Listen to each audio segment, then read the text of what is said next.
waiting for a signal to make sure I'm good on Twitch, and then we'll do the introductions. There we go. go. Hey everybody, welcome back to another Dungeons and Dragons Saturday stream. Hey everybody, welcome back to another Wildemount Campaign. I'm your Dungeon Master and host, Ranger J 1999. Saying howdy hello and howdy ho neighbor and all that other good stuff as we get some more Dungeons and Dragons action here. Happy Mother's Day to all the mothers out there. I already started. I got my mom and her friend, it's kind of like my adopted mom, some flowers and stuff like that for Mother's Day early. I gave them to them today because, her friend doesn't come over on Sunday. So I was like, I'll just do it today. And then got them a big giant carrot cake because they're sugarholics and they love carrot cake. So I'm like, yeah, I'll get that shit. So I've left them to their own devices. They're up there drinking wine and being happy, and that's all it is. But just salute to all the mothers out there, the real heart and soul, especially all of us knucklehead men that if there's any woman we're ever terrified of, it's El Madre. So salute to all the mothers. Hope you guys have a wonderful Mother's Day tomorrow. But we're here to talk and do and have fun and play Dungeons and Dragons. You'll see that one of the people not here is, of course, Finn Doodle. Dr. Finn Medicine Woman is in California with his fiancee Karma, and I will be in the role of Balin Nightbleeder. We play tonight by Ranger J 1999.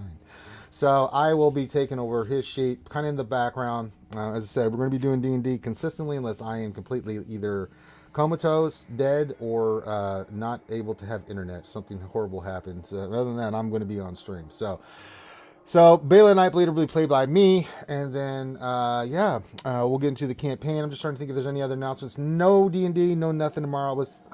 For some reason, I've been trying to do the first couple of episodes of the Bad Batch, but I kept moving it back. Like, oh yeah, I'll just do it Sunday. And then I realized when I said it a couple of days later, oh shit, Sunday is Mother's Day. That's not good. I'm going to change that to Monday. So if you're interested in watching the Bad Batch, I'll do that Discord on Monday. So we'll have a little watch party for all the skewers. We'll do that in Discord. All you got to do is just show up, pop in, have fun, be quiet, and enjoy the show. And that's really how it all plays out. Hello to everybody in the chat. Hello to Yuta, aka Kitty Yoda. Corinth, you slinky turd. Maybe read your name out. The lovely Ouchie girl. Aha! Our sacrifices of delicious buttermilk pancakes and syrup during the lunch stream and the giant mound of chocolate sprinkle covered donuts have brought Ouchie to watch us on D&D. Huzzah! Our plan worked. So I'd love to see a lovely lady Ouchie here. So Sage the pilot's here, so it sounds like a party. It's a D&D party, a campaign, an adventurous ensemble, if you will. All right, that being said, I think that's all the news and announcements, and then Monday we'll be back in our normal regularly scheduled back times, back channels. No streams tomorrow, it's Mother's Day, and then Monday we'll do JC and all that other fun stuff. That we continue with Star Wars Galaxy Heroes. I don't know if Finn will be back from his vacation. That man's been on a lot of vacations lately. It must be nice. But with that being said, let's let everybody introduce themselves. We'll start with the very top with Corinth. Introduce your character, and we'll work our way around. Hello, I am Hadalin. I am your dwarven eldritch knight. Say it like you're you mean it. Begin to your dwarf, dude. Yeah, let me hear that dwarven anger. Hello, I am Hadalin, your dwarven eldritch knight. Yeah, you sound like you've been smoking the pipe. All right, next up we've got Grim the mechanic, whose camera's still not working, but that's okay. We still got him in here. Yeah, unfortunately, I'm still waiting to get it back from the manufacturer because they're repairing it for me. Mm-hmm. But I'm playing Drimzal, the orc cleric of the group. There we go. Hopefully I won't let anybody die, except for, Balloon. That guy gets on my nerves. I hate him too. All right, next we've got Johnny Mo. I'm playing as Reed Tealeaf, your halfling rogue. All right, next up we've got Bad Rongo. Bad Rongo playing Togar Listix, Dragonborn Bard. I have a scorching case of Tuscan love, and I'm new in town. Oh, for God's sake. Just can't introduce yourself like a normal person. Why? Just why? Let me move some stuff out of the way here. So I chat. I got too many giant bottles of water that I've been sipping on, so I got to move some containers out of the way. All right. We've also got the lovely Kitty, aka Christy, aka you combine their names, you get. That's Critty. It is Critty. Yeah, see what I did there? Like, I'm not a cat. Hi, I'm Critty. I am a half-elf bard. There you are. And last but not least, she's a follower of the Raven Queen. But she's much more than that. The lovely Gara, please introduce your character. Today I'm playing Ashura Asuna Dwarf. There you go. All right, I think that's all the news announced. Thank you, everybody in the chat. Hope you guys enjoy it. I will eventually, occasionally, once in a while, look at the chat, but we're mainly focused on the game, but still have fun. There's no stream alert, so don't waste your channel points. And you can donate bits and do all that, but it's not going to give you alert like you guys are used to with our other streams because, you know, we're doing D&D and we don't want all that popping up. So I think I may go back and look at it, do some silent alerts that'll pop up on the screen.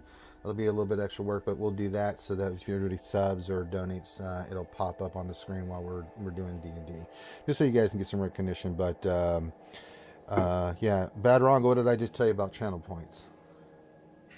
What did I just say about channel points? We're not looking. It's like I'm playing cards with my sister's kids. Swear to Christ. All right.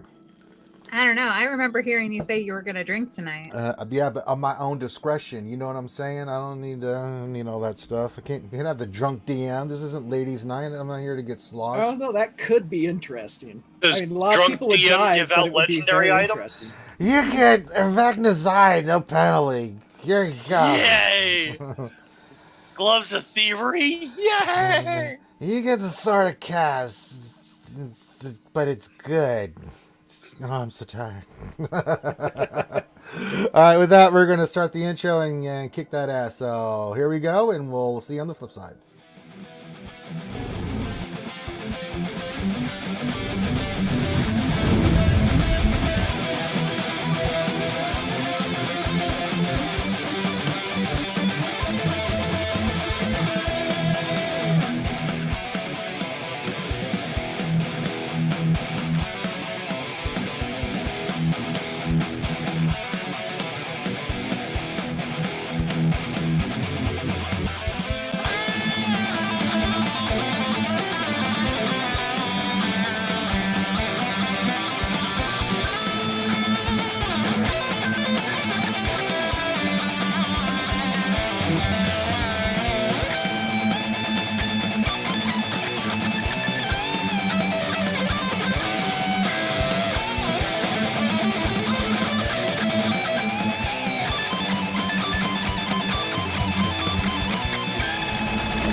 I love that intro. That's right. Oh, I muted myself. I'm like, oh boy. All right. Let me get some music going. Let's get some ambiance here. Okay, let me just get this. Make sure it's not too loud. You can hear the damn thing. There we go. When we last left our very merry band of adventurers, they were on a pilgrimage. Specifically, Balin, Ashira, and Drum were making their rite of passage to become official priests of the Church of the Raven Queen, but they had to make a pilgrimage to Vasselheim, the birthplace of humanity and one of the longest living and lasting cities. It is the spiritual center of Tal'Dorei, and they had been tasked to go on this pilgrimage. It's more of a spiritual quest, but it is a life and death situation. Either with life and death being one of the themes of the Raven Queen, it is a passage and spiritual rite that they must go through and must prove themselves either through becoming priest or giving over to their fate, which is another aspect of the Raven Queen, and accepting their death with honor.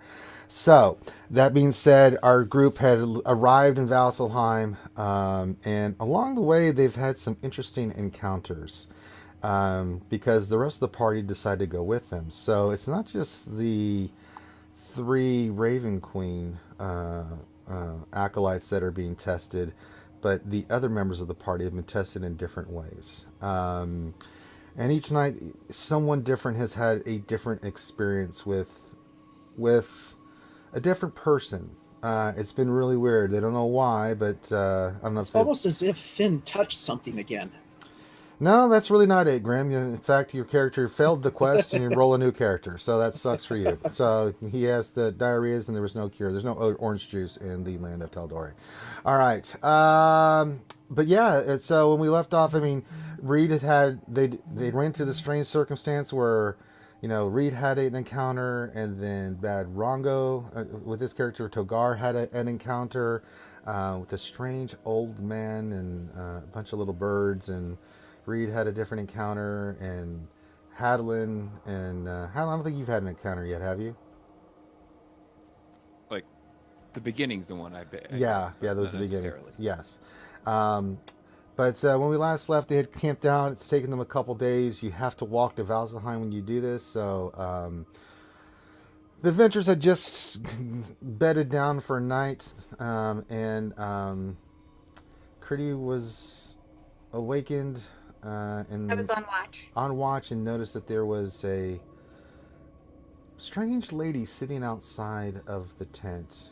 No one else could see her, but she kind of had this weird glow, something that seemed to be calling to Critty, and that's where we ended the campaign last time. So, Critty, you see this at a distance. Seems like she's radiating some kind of light.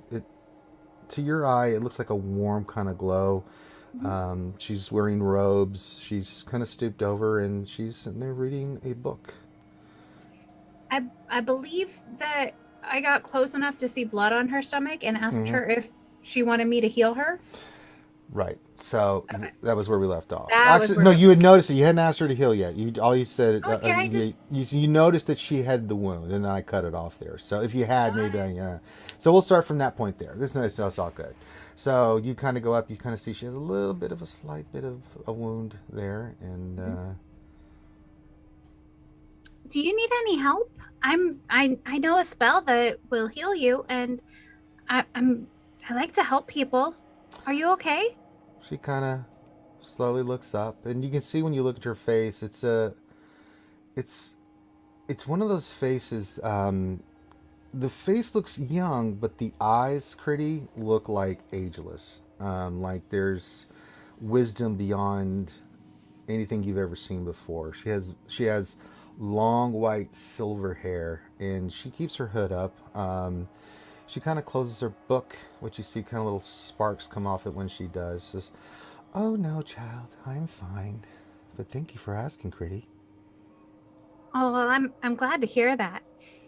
Do you like books? I see that you're reading a book, and I love books. I know you do. Have you heard of me? Oh, I've heard of you, all right. So you can say, in a way. Why don't you sit next to me? Okay. The inquisitive minds of mortals. So, Critty. She kind of looks at you with this warm... Yes, mysterious lady? Well, I don't have to be a mysterious lady. You're quite intelligent. Who do you think I am? I don't know. Can I roll a history check? Yeah, roll a history check. See if you can figure out who this might be. If I've read a book about mysterious old ladies. I think I have. I think I read a book about that. There is something that pops into your brain. You don't know if it's the fact, but you have heard of the appearance of what Ayun, the knowing mentor, as she's known, as her avatar. Her avatar is that of a woman, very sage-like, that is the keeper of all knowledge on Taldori, the goddess of knowledge. With the 27, you also know that she is the total opposite of Vecna, who is the keeper of all knowledge. So, that's her mortal enemy. She is one of the divine beings in here. So you know that this is not actually Ayun. This is just an avatar, because you know that the divine gates, specifically with your study, knows that the divine gate created keeps all deities and all extraplanar creatures out of the world of Taldor after the great calamity. the gods intentionally did that because of the destruction that was wrought when their last war on the planet, which is not known. Other than that, that's all that's really known about the calamity. Other than the gods fought, the betrayer gods and other things, and sealed them away, but also realized that their presence on the planet surface led to that. But well, you see, he rolled a 27. That's pretty good, actually.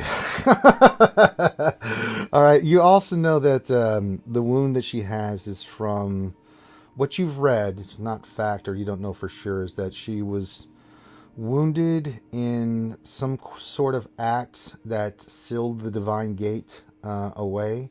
That she has a wound that, as far as some say it'll never heal, some say it's slowly healing over time, but that she does carry the wound of some kind of divine magic that was used, that she sacrificed a part of herself to make this a reality. You know that the Cobalt Soul value Ion, the knowing mentor, as their primary deity, because of course knowledge and stuff like that. So she's a good goddess, and that so that's what you roll, just from what you think. If this is the, but you don't know if that's for sure, but if this is the description you're thinking of, this might be who you're dealing with. Okay. Are you Mr. Sayun? Your intelligence does you credit, Critty. It does do well. It's such an honor to meet you, ma'am. I have always loved libraries and reading, and I've always tried to read as much as I can, and I really respect your work. Well, I appreciate that. But, books can only take you so far. Very true. That's why I'm on my adventure. I say this is my first adventure, but, we've been so many places already. We went to Zadash, and then we went to the marsh. And who am I telling? I keep my eye on things, yes. I all knowledge comes to me, and all knowledge that we try to share with the world. And that's important. Amazing. I love knowledge. I love learning new things and talking to people and making new friends. So is there something that you wanted me to know, or do I get a quest of my own? No, not at the moment, but That's okay. I did have a request. Not so much a quest, but a request, if that is. It'd be my honor to help you, ma'am. Well, it's not helping me in a sense, but you've ever heard of Morden? Have I ever heard of Morden? Oh, that 27, yeah. I think you've got your god history down pat. I've heard of Morden. Yes, the Allhammer, the dwarven god. That's the main god that the dwarves pray to. It says, your friend's book is interesting to me. The dwarf. Okay. I would like you to help him figure out what that is. Sure. I love books. Well, this one's going to be a challenge because Morden, being the pure soul that he is a great being, but likes to have a little bit of fun.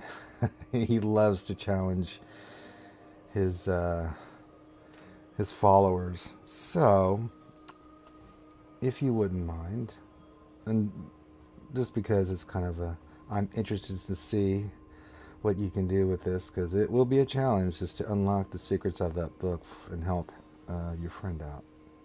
Okay. Would you like me to report back to you when I've read the book? Nope. All I want you to do is help your friend. Okay. I like helping my friends. Yes, indeed. I like books. This is a really good request, not quest. I do. As a request. You don't have to report back to me or anything like that. I just curious of what it'll unlock. So we'll leave it at that. Well, thank you, my lady. Oh, thank you, Critty. And she looks sad for a moment. Why do you look sad? You know, the future is never set, but she looks at you with like deeply, like you feel like she's penetrating your soul. You will be tested, Critty. Your friends will need you, and that you will have a choice coming up. Ooh. That's so mysterious. But it could affect life or death. Well, I've learned a lot in my adventures, and I've learned a lot through my studies, and I've always tried to be a good person. So I have faith that will carry me through, and I know that you'll help me if you can, because I know that you're such a wonderful goddess, and if it wasn't against the rules to worship goddesses in my town, I would have worshipped you. Well, and I know that you know that. Well, no, it's not against the rules to worship me. It's against the rule. That's what my mom always said. The betrayer gods, I think you're thinking about, Critty. You can't worship like, he who shall not be named, or... I wonder if my mom just wanted me to focus on my studies, and so she always told me that. Could be. It could be. But, religion thrives in the world of Tal'Dorei and other places. Wildemount's no exception. So, the Raven Queen has her place. So do I. Or do you think the Cobalt Soul just came out of nowhere? That's true. I traveled to a branch of that in Zadash, and it was just beautiful. Just books everywhere. Wait till you go to Vasselheim. She kind of winks at you. Ooh, something to look forward to. And with that, yeah. With that, I think we're done. And then she kind of waves her hand in front of you, and you feel like you're a little bit sleepy. She's like, "I think your time for your shift's over." And you're like, "Yeah, that sounds like a good idea." Then good night, my lady. It says, "Good night, Critty." All right, Critty, you go back. Get the best night's sleep you've ever gotten. Dreams of the Dewey Decimal System and all kinds of stuff. All right. I think that was the last shift of the night. I can't remember, but we'll just say it is. You guys wake up the next morning. All of you feel nice and rested. You guys prepare to make your trek into Vasselheim.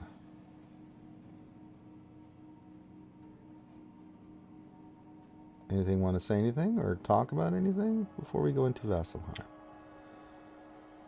So, did anybody else have an encounter with a strange person last night?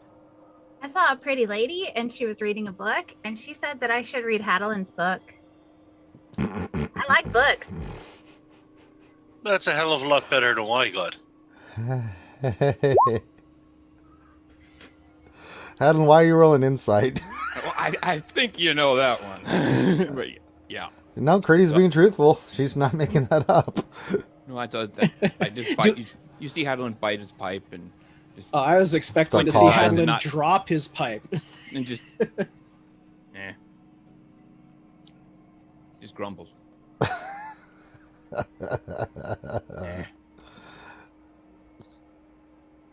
All right. To anybody else, I had a run-in with the overly pleasant old woman that greeted us on this stellar continent. Was she still carrying her stick? Probably would have been more merciful if she hit you with that instead of what she did. I don't know. All I was greeted by was a bunch of beautiful women when I was resting at the inns. Are you like a priest with a vow of celibacy, or what do you do with that? What's celibacy? You know what it is. Don't play around, Drom. Okay, hold on. You're a priest. You know what that term means. Get the hell out of here. Or you're an acolyte. Get out of here. Oh wow. All right, he tries to lie like he doesn't know. Reed, you see through him like you've never seen through him before. Before the words even come, you're like, yeah, no, you're lying.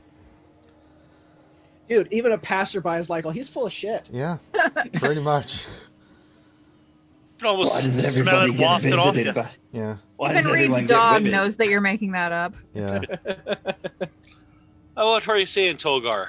You Why got did visited everybody too. get visited by women? And I got visited by a dragon. I don't believe it. Maybe it's because you hear Balin say, maybe it's because you read too much Tusk Love. Shh. Balin, you've never made so much sense before. Read it. I live it. It's what I do. Balin, have a drink of water. Your voice is a little different. Well, I smoked some of the pipe weed from Hallinan. Oh, that'll do it. That'll do it. End of the week, we'll have you singing baritone instead of tenor. It'd be wonderful. I don't know. Look, I guess being home has made your accent get better. It's what it's true. I'm getting more comfortable with my surroundings. Can't fucking talk to Balin. Oh, this can go on the next 2 hours. What else would you like to know? I'm more talkative than I usually am. Laughing so hard, my freaking headphones flew off. So Balin, you're drinking rock. Let me ask you, like, what does it taste like? It tastes like rock. You don't flavorize it or soak it in anything for it. You ever clean it? Of course.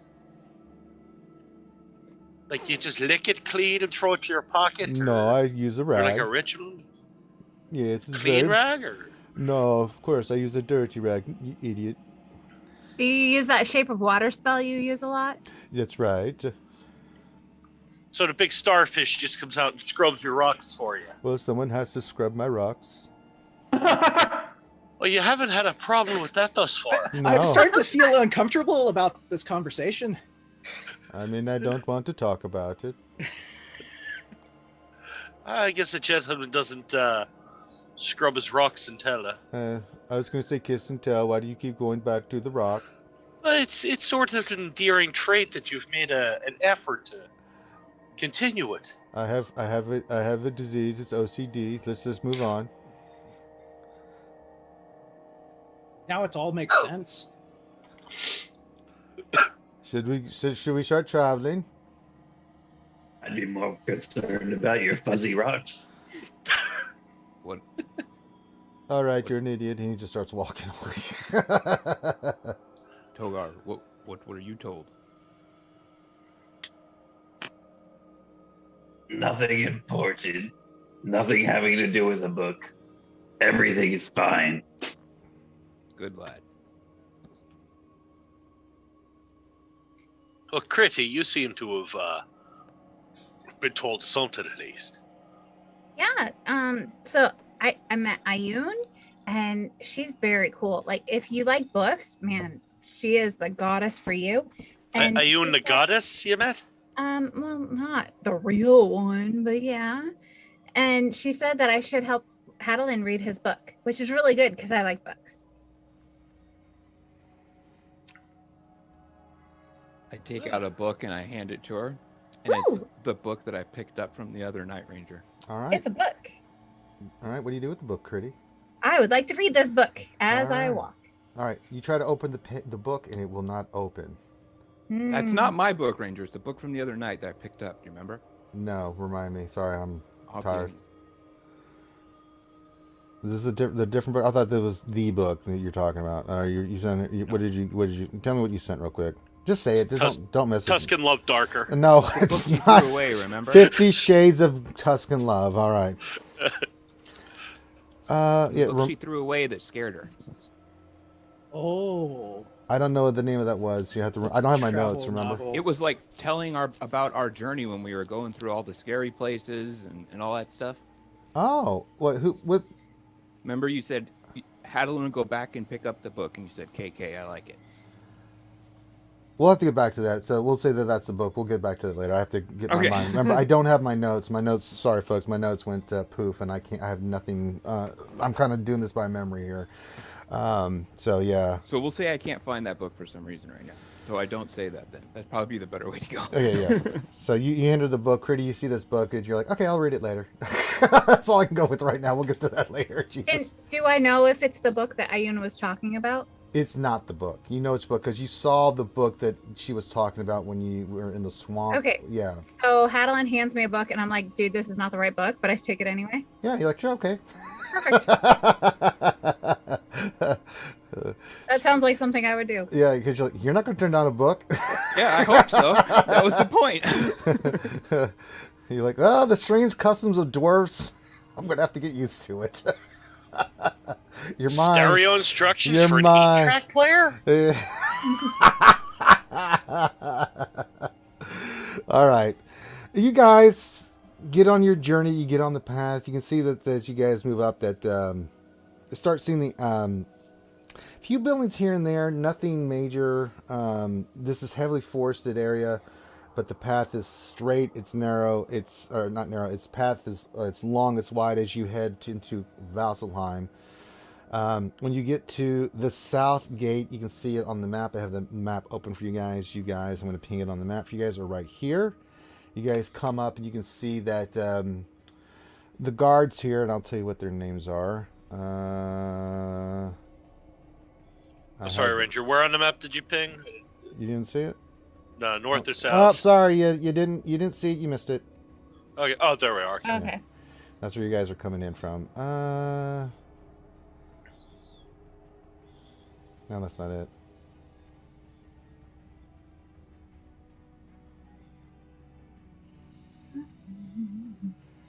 God damn it. I had the damn name of the damn guards here. You Bill and Ted. stupid. Damn it. My this site that I'm using, it's going bananas. So I'm like, quit giving me ads. It completely reset everything. I'm like, God damn it. Just go for fancier names like William and Theodore. I know, right? Oh my god. All right. Well, you see some guards, but the guards here are the people as you start seeing them come in. Think Viking. Think Viking dress. The men, here, the people that look proper. Now you see different other people in the gate, and there's a big line as people are going in and out. Right? You see this gate is huge. It's got two people coming in, coming out. See the guard is just checking everybody as they come in. And one of the guards comes up to you as your group is called forward. All right, state your name and purpose. I am Togar, son of Uther Pendragon, from the castle of Dragonmont. Make a deception check with disadvantage because you're so full of shit I right think now. that would be more of a performance check, because that was amazing. No, he's lying. I didn't even get to the point where I was going to introduce my sage Patsy. Yeah, he's going to pull Reed over. Yeah, he's already giving you the stink eye, so just he's already twitching his eyebrow. Go ahead and make a deception check there, Togar.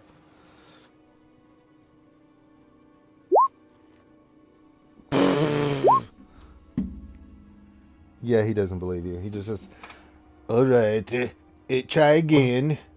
What kind of special forces guards are watching this castle? That should work. State your purpose again. And he looks more irritated now as he's looking at Togar. I am Ashira. I am here on a quest to become an archpriestess of the Raven Queen. And these are my illustrious associates. All right. Hi, my name's Critty, and my purpose is to be an illustrious associate. Okay. And the rest of you, he looks over at you, Reed. I'm carrying luggage. State your name and purpose. Reed Tea Leaf. Luggage carrier. Make a deception check.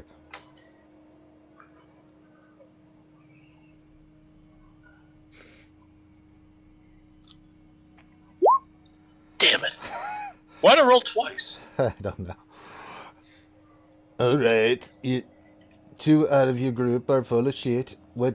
State your name and purpose. Read tea leaf luggage carrier. I'm just accompanying them on their journey. Why didn't you say that the first time? Because I am carrying luggage. It's just my own. He starts eye twitching again. He looks at you, Drom, and you. I'm Dromsol. I'm here to do my test for the matron. All right. And you, dwarf.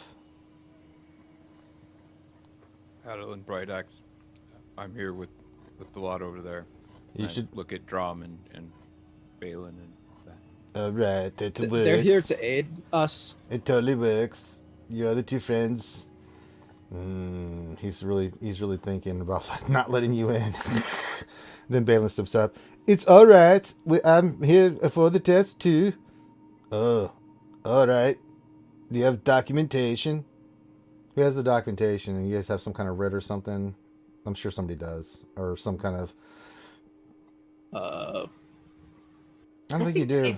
Yeah, I don't think you do. But Balin kind of talks to this guy, and then he, seeing that he's from somewhat here, Balin looks nervous talking to this guy. He didn't want to, but seeing that how Reed and Togar had completely shit the bed on their fibbing for something that's trivial, he talks to the guard and goes, "All right, you guys can go in.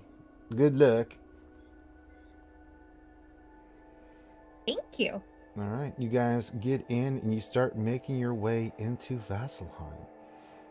Who's this leading point? As soon as you see there's this bustling city, huge city full of different people and stuff. You see different adventurers and people of different races and ethnicities and religions and walking around doing their daily tasks and things of that nature. You also see the city guard, and I can't remember what they're called, but they do have you know who they are. They've got uniformity to the guards. You see them walking around as well. Balloon, you've been here before, right? Yes. Where do we need to go? I don't know. I haven't actually been in the city.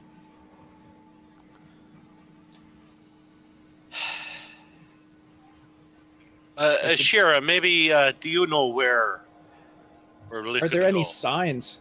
No signs. Well, you have to Shit. make a perception check with disadvantage.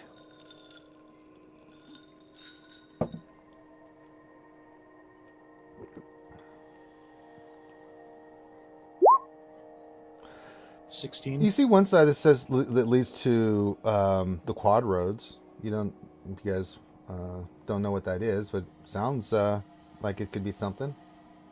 I'll go ahead and point out the sign. Sounds like an intersection.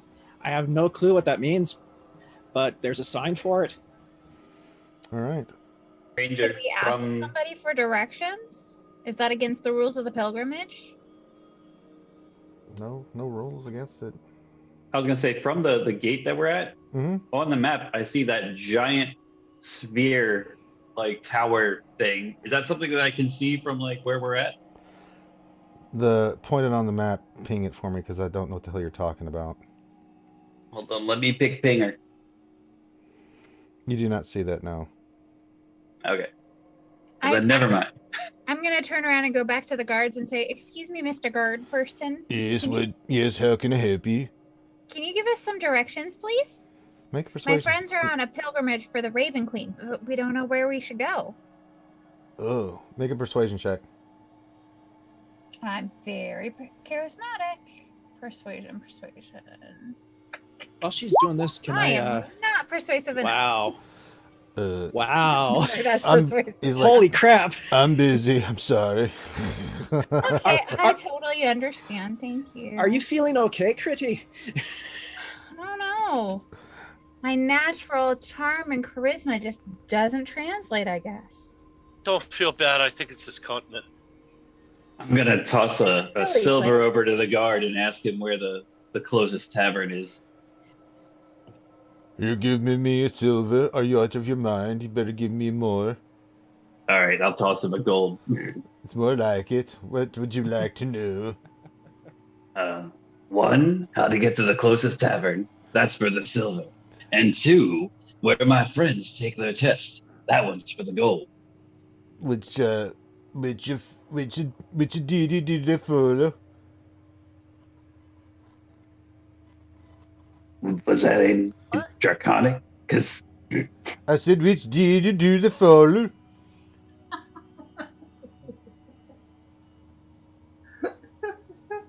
Balin, maybe you can go and help translate. Balin's just in there chuckling. He's not helping. Jesus, we get you home, you become a dick, Balin. Jesus. he's cracking up in the back. You actually you don't see Balin laugh too much. He's enjoying this one. which duty do we follow? Which deity do you follow? Oh, Deity. deity. He said deity. Yes. It's with the seed. Can you point me to the tavern? You want to be going to the cold roads? The cornrows? It's what I see, the cold roads. I think he said the quad roads. That's right. You know, I can speak a lot of the languages, but this is hard. Is there maybe a place we could buy a map of the city? Did you bite your tongue? You okay? You know, to be honest, I kind of wish Balloon would speak with that thick of an accent. What accent are you referring to? You're awesome one, sir. Oh my god. Thank you. Now you found everything you need at the cold roads. All right. Well, to thank him, I will hand him one of the good berries I still have smushed in my mouth, and we'll go to the. He just stares at it, looks at it, and just turns his hand over and lets it hit the ground. You basically handed him my Thank you. No thinking. Dear and Tolgar, it hurts me very deeply on the inside, but Oh my god. All right. Well played. All right, you guys make your way to the quad roads. The quad roads. Who wants to make a history check here? I'm good at history. All right, go for it, Critty. Yay. What'd you get? You got a 25. Okay. he's good at history. I read a book about the quad roads. All right, the quad roads district. It's dedicated, to the veneration of Erithus. Its priesthood is known as the Holy Paramours. That as you guys get there, you see the Temple of Erithus in the quad roads overseen by a priesthood known as the Holy Paramours. You also see a sign for this says the Slayer's Take.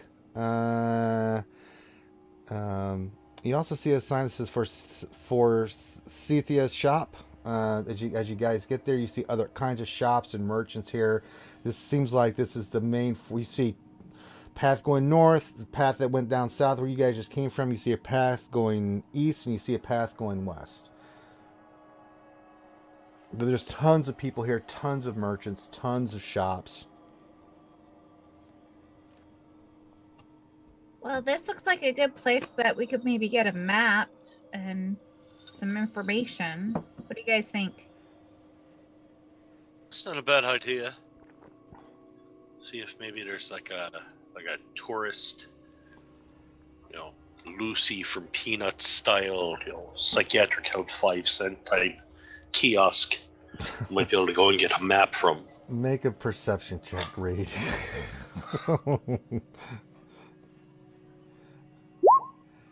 God, I don't know why it's rolling twice. I don't either. 13. I mean, you see a store. It looks like a general store.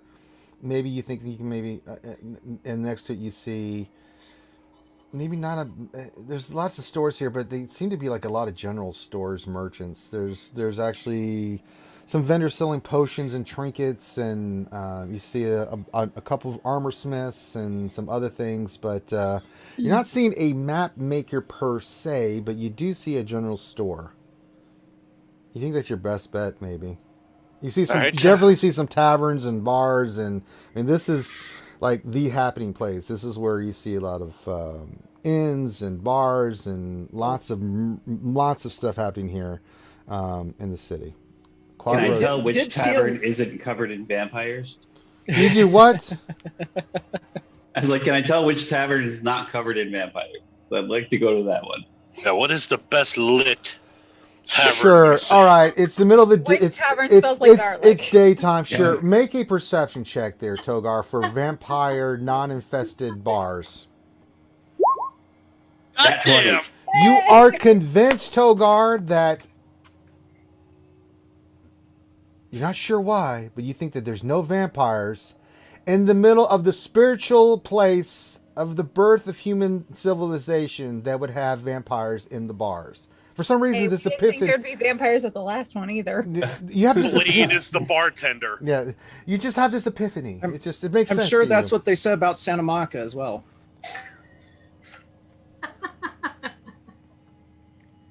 You're going to be on one leg in a minute. Oh, it's Sam. twice tonight I've had beer start coming up my nose. God. You're welcome, Damn. Johnny. Oh, Was good Barry? Was that the other time?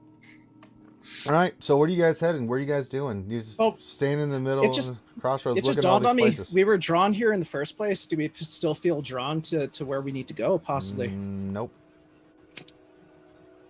You're Well, just drawn shit. to I'd say go Valsalheim. to the tavern. All right. You guys go to the tavern? might as well. Bartenders seem to know where everything is. All right. Maybe we could find one who's not follow from here. Following Togo. All right. So you go in to a tavern. Let me see if they have one here that is listed. They do not. Really? Out of all the places they have listed, I don't have a goddamn tavern? You sons of... All right, hold on. It's more Watch than it one be a tavern run by the Swedish chef. That would be awesome. How about the poppity corn shrimpy? That's no, Critty. You lose 10 hit points. Camilla's. Unda meatball. The meatball. The Erde Verdin der Urin. Fergen Dervin. All right, give me a I'm second. kind of seconding the meatball. Or the popcorn.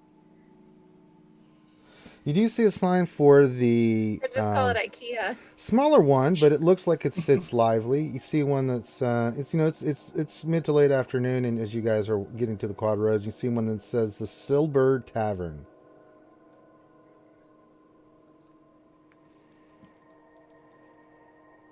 Do you think that we could get a late lunch here?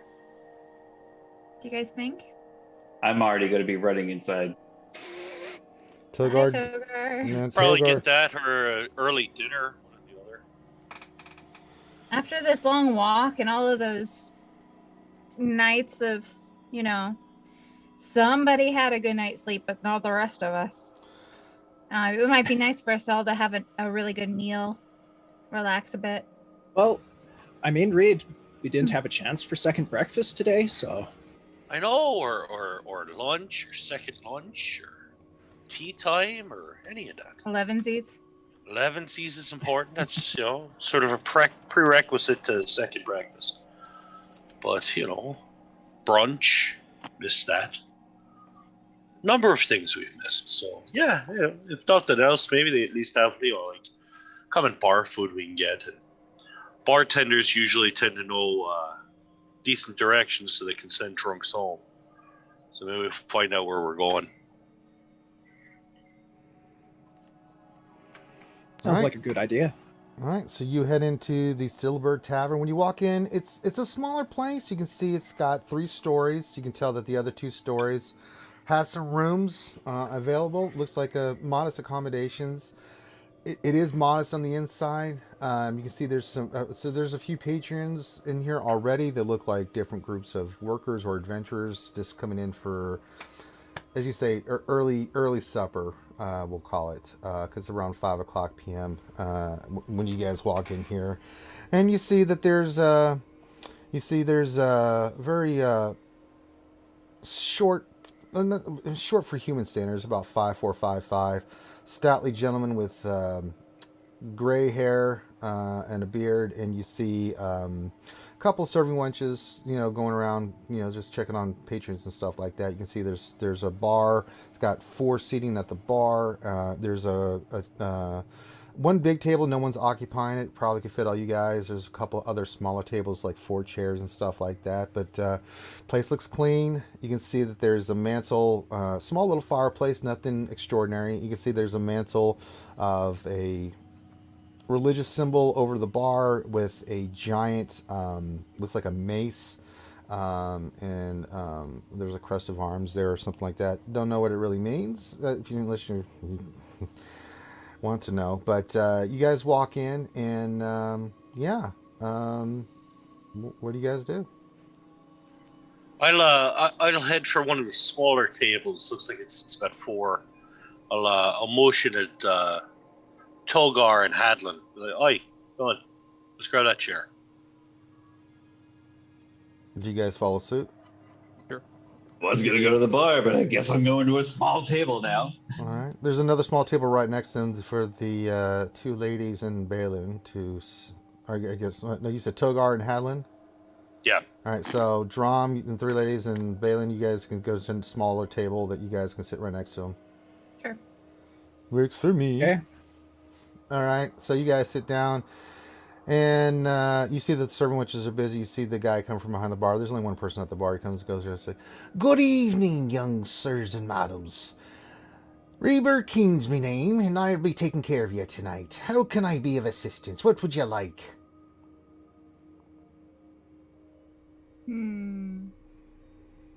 What specials you got going? Well, we've got a nice stew, and we've got some meat and potatoes, and... well, we've also got some soups, and we can do a bunch of things, and we've got plenty of ale. I'll take a soup, please, sir. All right, for the missus, a soup. I'd like some stew and some lemonade, please. We don't have lemonade, dear. Do you have milk? Yes, we do. We do have some milk for you. I'd like a milk then, please. All Thank right, you. stew and a milk for the lovely lady. And he looks at Balin. Balin he just wants some water. Water and some soup. And then he looks at you, Drum. And for you, my fine orcish friend. Do you got anything is more substantial? I've got some big hunks of meat, if that's what you're interested in. Sounds like a plan right And there, my friend. what to drink with it. I'll have an ale as well. All right. And then he looks over at you 3. Are you guys with them? Yeah, we're all together. But What can I get for you, fine sir? let me get a pot of tea, and you said you meat and potatoes. Give me that. All right. Any veg to go with it? Just the potato, sir. Oh, that's fine. I'll take that. All right. And what about you, my fine dragon-born friend? Other pieces of meat. And then I want 1 dwarven ale, 1 regular ale, and an Okay. empty cup. All right. He kind of looks at you strange. You sure we wanting the dwarven ale? I'm not the one who ordered bar milk. He just looks at Of you. all the questionable orders. Right. He just takes note of your order. And for you, Master Dwarf, what can I be getting for you? Meat, potatoes, and ale. All right. I'll have one of the ladies bring it out to you momentarily. And thank you and welcome to the Steel Bird. Thank you, sir. And then he walks over back to his, checks on another customer, and then he goes back, and then he's sitting there just having a good old time chuckling up with the guy that's looks like the guy that's at the bar and stuff.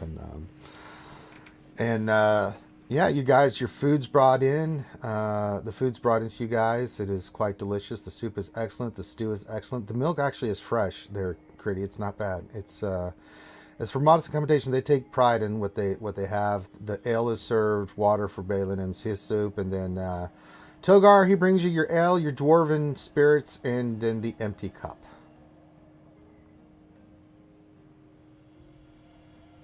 Just going to pour a little bit of the dwarven spirits into the cup Okay. and fill it with ale, like a little dwarven spirit cocktail. How do you react to this?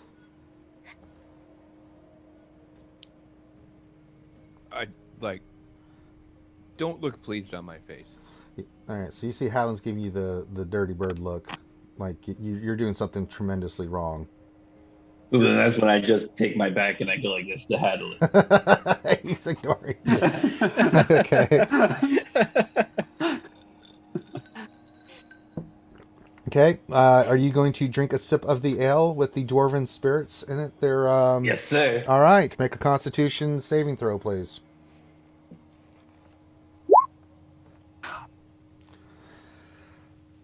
18. Yeah, you were able to. You know, if it's just watering it down a little bit, you can get a little bit hint of this. The alcohol increase in the ale. I mean, ale has very little alcohol in it, if barely any. This one's a little bit stronger ale. But it's a nice flavored ale, and the dwarven spirits, you think it just adds it up a notch. It's pretty good. You think it's all right. So if you want to finish that cup, you can. Of ale, that is. I love the fact that Togar is sitting here drinking like Vasselheim wagon bombs. I have a little bit of PTSD going on from the vampire tavern incident last time. So I think we all are. I'm gonna be reading Hadeland's book, and I keep looking up and like frowning at him, like I know what you did. I know this isn't the right book, but I'm gonna keep reading the book. Hadeland, you see Critty giving you strange looks as she's reading this book. Do you say anything to her? I'll probably have to bluff my way out to like I'm not interested looking, I'm guessing. God, make a performance check. This ought to be great. Critty, make an insight check.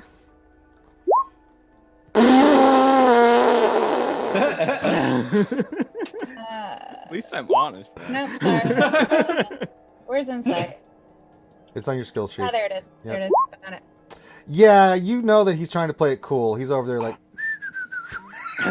drinking my ale, acting like I'm eating. He's looking at you, but he's trying not to make it look like he's looking at you, like he's trying to be a cool dwarf, and you notice he's looking, but he's pretending that he's not looking. Like he knows that you know, but he's pretending like you don't know that he knows that you're looking at him. That kind of thing.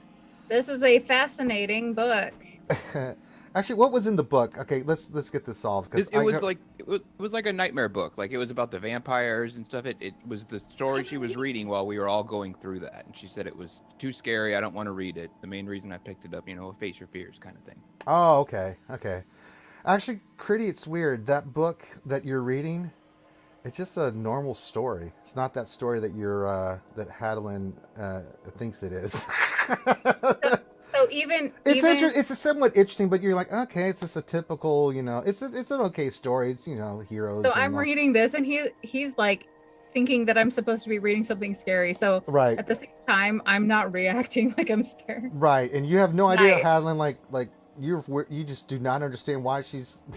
I am on board. She seems like she's just she's like, she doesn't look scared. She just looks like doo-doo-doo-doo-doo. You have no idea why this is happening. God.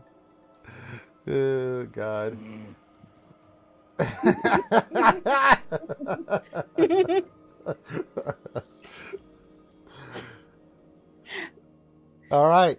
Conversations. Anything you want to have a conversation while you're here? I gotta wait for him to get back. He comes back over. He's checking on you guys. If anybody wants seconds or stuff. I'll take another slab of meat. Oh, thank you. Thank you, sir. Do you have any desserts, like maybe a pie? Oh, I'll check. I don't know if we have any pie left over, but I'll check the kitchen for you. That'd be lovely. Thank you. I still have some of my milk, and it would be nice to have some. Would you like some more milk? No, thank you. I'm okay. All right. If you have any cookies. No. So you need to go to the bakery, but we do get some pies in once in a while, so I'll check to see if there's any left in the back there. And he comes back a minute later. He's like, we do have a nice apple pie. That sounds wonderful. May I please have a slice? Surely you can, dear. Thank you. Anybody else for some pie? Yeah, can I have an apple pie? All right.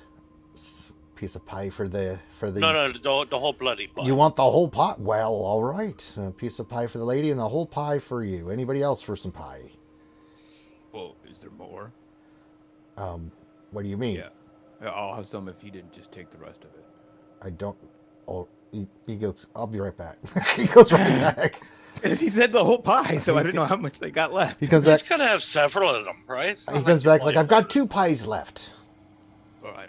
We haven't I'll just got- have a slice. That's as long as you got it up. Thank you. All right. A slice for her, slice for you. You still want the whole pie, sir? Yeah. All right. All right. He comes back a minute later, comes back in, and he gives you the whole pie. It's freshly made. It was made either last night or this morning. It's still fresh. And then has a nice big slice for you, Critty, and a nice big slice for you, Hadelin. Thank you. Well, you're quite welcome. I'll druid craft. And I'll warm the pie plate so it's a nice warm apple pie as I devour the Yeah, there you go. This is little steam comes out of the pie. I'm gonna nod at that, and I'm gonna cast prestidigitation and do the same thing to my pie. I don't know, I prestidigitation. think. Wait, it might be minor illusion. I'm looking. It's not minor illusion. That would just. Minor illusion, you would just think it's warm. I don't know if prestidigitation can heat something up. Yeah, I can chill, warm, or flavor up to 1 cubic. There you go. Yeah, okay. I couldn't remember off the top of my head. But yeah, you can heat it up. Like, oh, this was a good idea. It kind of brings out the flavor of the cinnamon and things of that nature that's in the pie. It's an excellent pie. It's really delicious. So quite meal is due. Now, you still have that big giant. No one's gonna warm my pie. You did. I look at him and I'll warm his pie for him. All right, you warm your friend's pie. Thank you. I appreciate You're it. welcome. Yes, it's a nice piece of warm pie for you, Hadelin. It's delicious. I mean, you're not into sweets, but this is actually a good pie. Hadelin's mood improves a little bit. Yes, he does. All right. Togar, Mr. Lestinks, you've drinking the first ale? Are you going to drink the rest of the Dwarven Spirits, or are you just going to let it sit there? I think he was AFK for a second. Oh, is he? Oh, okay. Yeah, that's He why I said he said had to I go needed to feed wait the to talk He dogs. to said him. yes. He said yes. He would like some more. He's going to drink. Well, he's still got a bunch left in the one cup. I want to know if he's going to finish it or what's his plan for. No, God. that roll tells me what he did. Okay. Oh, bloody hell. I I'm needed back. sober enough to have a conversation. You are back just in Togar time. gets so brave. He's thinking that he's built up an immunity to dwarven spirits. Takes a big gulp, burps. Nobody stop me. Nobody jump in front and stop me from doing this again. It's too late. Definitely nobody do that. And he immediately falls face first into his plate that has got some leftover food on it that he hasn't finished yet, and just collapses and his tongue's out and he's drooling. Right. Well, we're What did you staying talk to here. him? We're staying here tonight. Yes. Looks it, unless we plan on dragging around our friend here. All right. Well then, I guess I will talk. Should still have some of that antidote left if you really need to talk to him bad. Do we want to gas out the entire place? It's just a conversation I want to have. Not a big. You don't know what the reaction. That was to. I think the antidote was for. No. That was that was something different. That was from the exceptional spicy sandwich that I think Balin had. No, we're still carrying around an antidote to being obliterated by dwarven spirits. Oh yeah. He just needs a sip of it. You still have plenty left. It'd wake him right up. Oh, okay. Is it gonna cause him to gas out the entire place like a World War I trench? No, it doesn't seem like that would be the thing. Okay. That sucks. That's the whole reason we granted. You don't know. Let's see how I roll. I'm all right. I'll twist his head to the side and sort of dump some down his snout. Yeah, just a couple little drops and stuff. You know that you don't need a lot of this stuff for it to kick in. You give it about 30 seconds, and Togar just kind of pops up and just kind of looks blankly at everyone. Doing that thing with his mouth, like you have severe cotton mouth at the moment, Togar. And then all of a sudden, you see Togar just his cheeks puff up, and then he just lets out this giant belch. Yeah. I'll make sure that my head is well below the level of his head so that the belch goes He over belches my head. upward. It kind of forces him to look up to the sky and belch. Oh, thank goodness. Good thing he doesn't breathe fire. I was like, no. I breathe acid though. And don't gargle any acid. It didn't go well for you last time. Right? Your head hurts, Togar, but you are awake now. I'll pour my cup of tea out of my pot. I'll slide it across to him. I'll look at him and Hadley and I'll say, so, last night I think it's fairly safe to say that a number of us were visited by something. Well, the last couple nights, yeah. I mean, this is, so. So, Togar, you made it sound like it was no big deal. Hadlin, if nothing else, we know that Critty apparently is divinely inspired to go and read books from you. I do like reading books. You're at another table. They're right next to you, so unless you're talking, are you trying to talk I wasn't quietly? trying to talk super loud. I was trying to okay. keep it just between the three of us. Gotcha. Yeah, so I didn't realize I couldn't hear. Yeah, it's okay. Sorry. I mean, you're close, but I mean, unless you're trying to pay attention, Critty, which you're kind of not. You're enjoying the book and you're eating your pie. I'm reading the book, but I'm also side-eyeing Hadlin, so I thought maybe I was hearing their conversation. And he's still doing that thing with the pipe where he's smoking it, like he's looking at you, but he's not. But he's doing a horrible job. It kind of makes you giggle a little bit. You kind of put the book in front of your face because you're like, this guy here, man. It's like, really? All right, continue your conversation, Reed. But I think it's fairly safe to say that there's something here trying to act on us. I'm not sure what. Trying to gauge what this exactly is. Even though I think it's probably supposed to be a test for the three of them that are here for the Raven Queen. I think there's other forces in action. I'm not sure what. I'm gonna grab not grab, but take the teacup that Reed poured for me. Mm-hmm. You got cotton mouth like crazy right now. This tea looks like the best thing you've ever seen at the moment. Almost, because I'm gonna get that little bottle of brandy that I bought from Gara for 20 gold pieces a couple episodes ago. Pull that out and spike the tea, and then I'm gonna sip it. And it's really good. It actually makes you feel a little bit better. And it tastes great. I mean, for some reason, the brandy seems to accentuate the tea flavor a little bit. It's like a hot toddy, but the delicious hot version of hot toddy. It's really nice with the hot tea and a little, adding a little taste to your tea. It tastes good. And actually, because you feel like you're hungover a little bit, it kind of curbs immediately your, after about a minute or two, it curbs your you feeling like your head's going to explode. Hair the dog. So yeah, absolutely. And I'm just gonna be Reed. I got visited by a dragon god I know that doesn't exist. I was just dreaming, man. Nah, there's dragons have gods. Make a history or religion check, Reed. It's just less crappy. You can too, Hadlin. They're the same. Okay, Hadlin, if you want to roll. Good. Okay, nat 20. It's still rolling twice. I mean, Hadlin, you think you have an idea. You're not quite sure who he's talking about. You've heard of some dragon gods in the past, but it's really not your forte. You know what I'm saying? But you've met some people that worship Bahamut and stuff like that.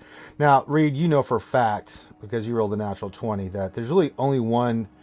There's two dragon gods that are known to be worshipped. There's Bahamut, and then there's his sister Tiamat. So those are the two that exist. But you know that Bahamut is a big deal dragon. But you don't, that's the only two you ever heard of. You have never heard of any other kind of dragon gods. You sure there are some, just those are the two that, when you hear names of dragon gods, that's the two that you've come across that, in your travels of seeing people that worship. And you've seen the church of, there's a small church of Bahamut that's in where you're from in Wildemount, the different cities and stuff. He's a pretty popular deity. Yeah. I mean, And- there are dragon gods. Now, if you want to know specific, you've heard that would just give you the idea of who Bahamut is, but it doesn't. I mean, you'd have to roll a religion check to see if you know like the specifics. I know at least he's the good one, and Tiamat's not the good one. Yes, So, but if you want to go with like specifics, you'd have to roll a religion check. yeah, all right. Let's give that a shot.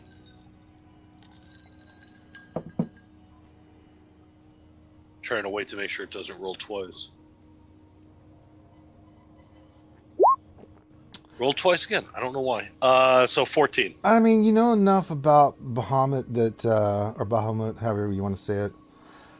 He's a good deity. I mean, you've heard that there's a major place here. What's it called? I'll tell you here right now. The big temple, yeah, I forget. Silver Talon's Reach. That's the big giant mountain in the middle of Valsheim.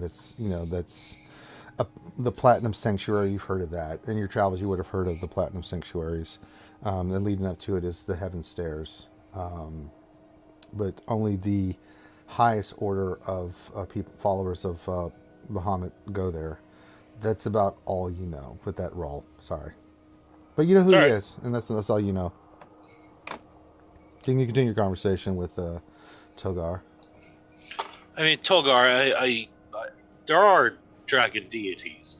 I know it at least. Bahamut is the good one. Tiamat, not so much. Which one paid you a visit? We all know the stories. Bahamut, Tiamat, Task, Sardi, or Dahl. Doesn't mean I believe him. It wasn't real. It was a dream, man.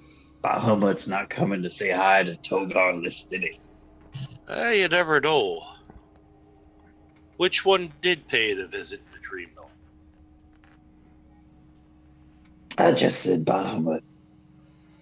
Alright, so at least it was the good one. Is that a good one for me? It's good in general. Tiamat tends to be more the pestilence, burn everything, kill everyone. She's fuck nasty. it all Yeah, up. she is vainglorious is the best way to describe Tiamat. She is nasty. She's the way less pleasant one to deal with. Yes, she is. So if the good one came to you, that's at least a good sign. I had the crazy old woman we met when we first landed here tell me to kill someone. Anything happen with you, Hadlin? You know who does good with old women? Balin. That's the other issue of the whole thing. You see Balin sneeze over at the other table suddenly.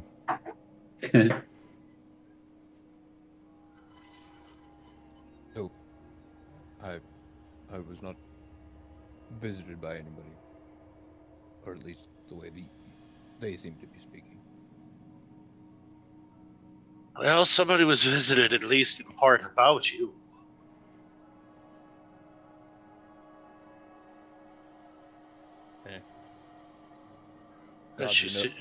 Gods are nosy. Oh yeah, but it's part of what makes them gods. So she was rambling on about some book. I've known you a while. I never heard you talk about a book. It's the one I showed to the huge turtle.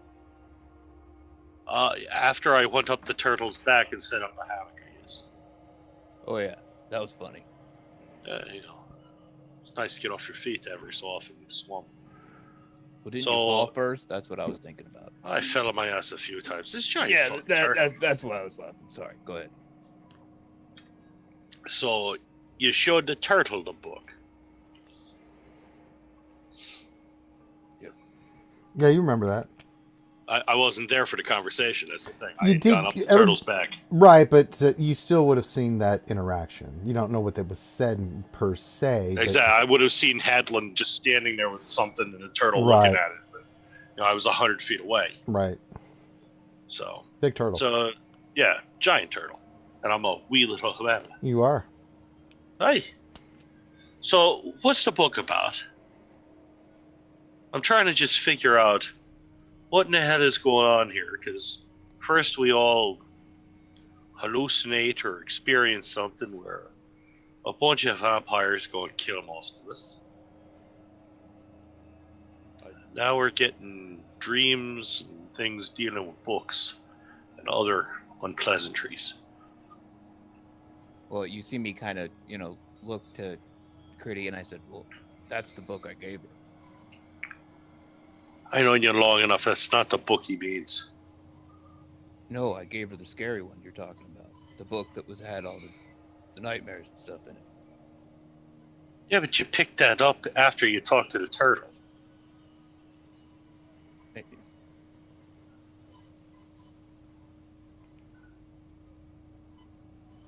You're not falling. Yeah. I drink. You never seen Hallman like this before, Reed. He's being shiesty. Hey, insight check on him? Yes. Oh, I'm not good at this. Natural 20. I'm very good at this. If you want to deny it, make a charisma saving throw there, Hadlin. No, I just don't think he's maybe I'm not understanding. Like I was trying to tell him what book I did give her. I gave her a book that I found later. But with an inside of 21, you think that he's confused. He thinks that that's the book you're talking about, Reed. That he's actually meaning the book that he gave Critty, but that's not the actual book that you're talking about. I think there's probably a different book. Well, yeah, I'm not just gonna let her, see the book that I was asked the turtle about. I'll bring my feet up onto my chair, so I'm sort of almost sitting with my heels on the edge of the chair. It's the big chair. What is this other book? Because that's probably the one they mean. Well, I know that's what they mean, but there's also something important in that book too. But yeah, no. There isn't. Somebody who doesn't know that. I don't know. Yeah. Yeah. Oh, tell me what you can about the book. Give me an idea what this other book is that you got. I know it's important to the Dwarven people. Something to do with our ties to magic. How some of us, like myself, have it, but most don't. Come on, what's in the book? What's in the book? What's in the book? It's pictures of Gwyneth Paltrow? It doesn't open. It opened that one time, but yeah, you haven't translated the front of it yet, I don't think. Yeah, no, I haven't actually opened the book myself. The turtle did, and he just said, "Oh, good luck." Yeah, exactly, yeah. Oh, that's swell. The turtle at least tell you anything else about it? Well, yeah, kind of what I've always been told. You have to be worthy. I was actually interested in having her look at it before the whole fiasco happened. I can get you on that one. Now it's not. Did anyone else visit you then? No. No. Huh. Morden gave me 2 ears, so if they came, I would have heard them. You hope. Morden usually does good work, so. All right, so we got you where you're at least partially the subject of one vision. I was visited by one told to kill another. He goes and gets a dragon going and talking to him. Now, what did Bahamut go and say to you, Togar? He wasn't happy about my book. No, he wasn't happy with what you have been doing. He says the book is fine to be creative, but too smutty. It's all smut. He said for you to be use your creativity that you were blessed with, you psychopath.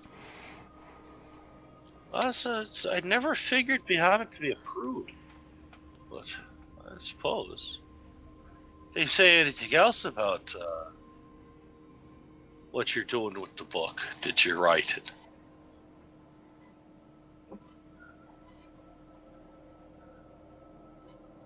Did we lose Togar? Maybe he's I muted. said no. Oh, nope. He says All no. right. So it's all very unrelated to everything. I mean, first we see a bunch of vampires kill most of us, and they tell me I'm a shite man.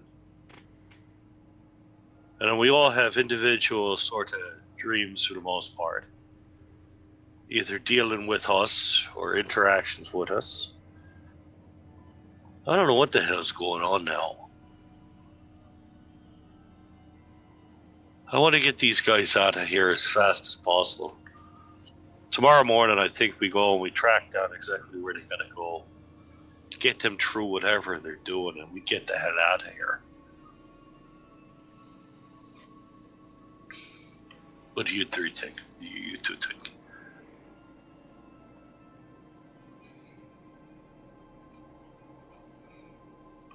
We may have a choice. I don't think they do.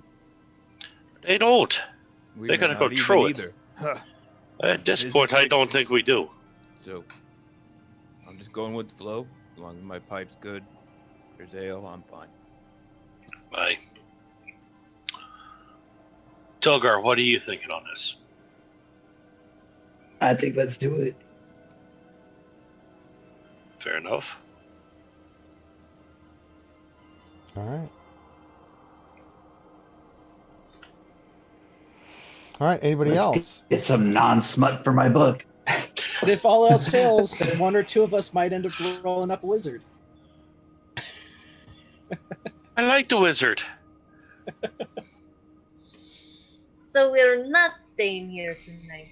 It's still early. It's very late afternoon, early evening. I mean, you guys can stay there tonight, or you can go straight to where you think you need to go.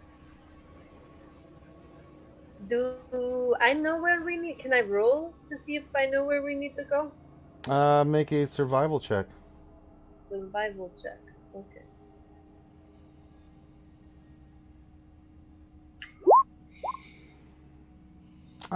Yeah, you know you need to head to the Dust Meadow, but you're not quite sure where that is. Okay. I held down the bar, the tavern keeper. Oh yes, madam. How can I help you? Good sir, could you please tell me what direction the Duskin Palace? The what? Right? That's an excellent question. The Dust Meadow. The Dust Meadow. Yes, the Dust Meadow. He says, "Oh yes, I know where that is. You just head east straight on the main road here. You can't miss it. You're gonna go by a couple of other things. You'll see the Emeranthian oblet. It's a giant tower. It's a prison here in Vasselheim. And then you'll see the Velvet Cabaret first. It's it's more of a hardy-toddy place of leisure, if you know what I mean, for our wealthier visitors and patrons of this great city. Where is that? It's on your way. You can't miss it." Okay. You'll pass for the Velvet Cabaret first, then you'll see the prison off in the distance, a giant tower, and then you'll head to you'll get into the Dust Meadow. If you follow the road all the way down, you'll run into the Raven's Crest. That's the Gothic cathedral dedicated to the worship of the Raven Queen, which, by telling from your garb, that's what you'd be looking for. You are very astute, good sir. I try to be. I appreciate it. Thank you so much. You're quite welcome. Now, if anyone would like to get the bill, I'll take the bill. it's 11 gold, mainly because of the dwarven spirits that Togar ordered. I see. Well, then I give him 12 gold, and yeah, I give him 12. Oh, thank you, ma'am. Thank you, good sir. All right, he goes back to work, and you guys you know where you need to go. All right. Well, illustrious associates, would you care to head that way? Walk this way. All right. You guys come out of the tavern, you start making your way. You can see there's less traffic than it was earlier. People are heading home now and stuff. As you guys are walking east, you guys do see a very lofty building that does have the sign that you guys were, but you see the Velvet Cabaret. It looks like it's a happening place. It's already popping already in this late afternoon, early evening. It's probably early evening now by the time you guys head out of the tavern. You see finely dressed men mainly going in and out of this place. And some women too, surprisingly, going in and out of this building. As you keep walking by, on your left, you see to the northeast, you see a giant tower that must be the prison that they were talking about, that you mentioned earlier. You keep walking in, and you can see that as you start walking in, you start getting to a more wooded area, less places of note. But as you get further in, the road takes you, and the prison. You can tell it's a prison as you walk, because it's the second thing you'll see before you get to the Raven's Quest. Giant tower, and then there's a big fortress thing around it. I mean, there must be some baddies in there, because this is a prison of prisons right there. And then as you get down there, you start seeing in the distance, see some living quarters as you guys are coming up on the right, and then as you go up, you see this giant black spire coming up out of the just like ebon black spire. And then you see around it a four-sided building that surrounds this black spire. And the three of you, Drom, Balin, and Ashira, you feel like, this is the place. It feels like home. It doesn't feel like home, but it seems familiar. Oh, here we go. Feels holy. All right. What do you guys do? Yep. I approach. Okay.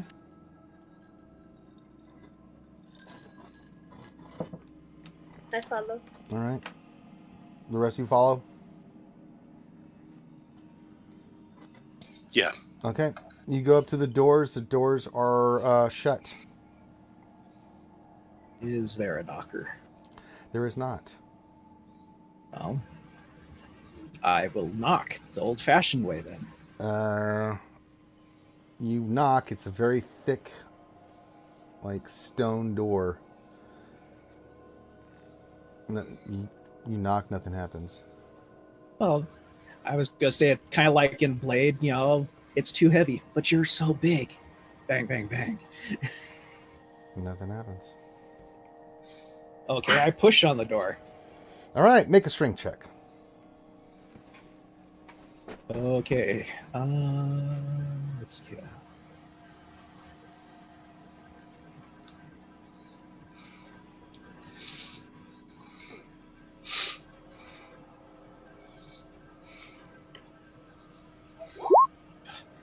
I do count as one size larger because my powerful build. Sure. Racial. Yeah. No. Just like that scene with Gandalf when he can't figure out the damn password, he starts just pushing on the door. Nothing's happening. That's what you see with Drom right now. He is just pushing on this door and trying to get in, and nothing's happening. I'll sort of look at Ashira and say, well, it's a temple, and you're all of this fate. I don't know, maybe you got to say a prayer to open the door, or... That seems like a more likely possibility. Can we do an investigation check? Make an investigation check. You want to assist her on it? Too late. She rolled.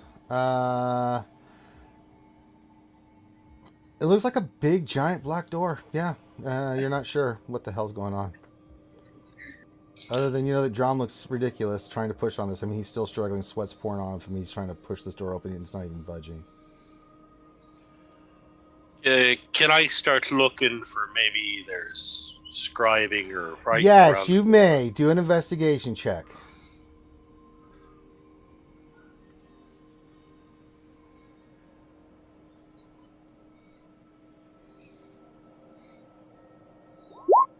Oh, for God's sakes, it's still rolling twice. So 16 on the first. I gotcha. You do notice some writing on the top. It seems to be there. Maybe it's because of the shadows of the way the sun's sun's setting in the west. It's blasting on there, but you do notice as the sun is setting that maybe you miss it. But Reed, you do see that there's some writing on the top there. Yeah, can I tell language it's in or? Make a intelligence check.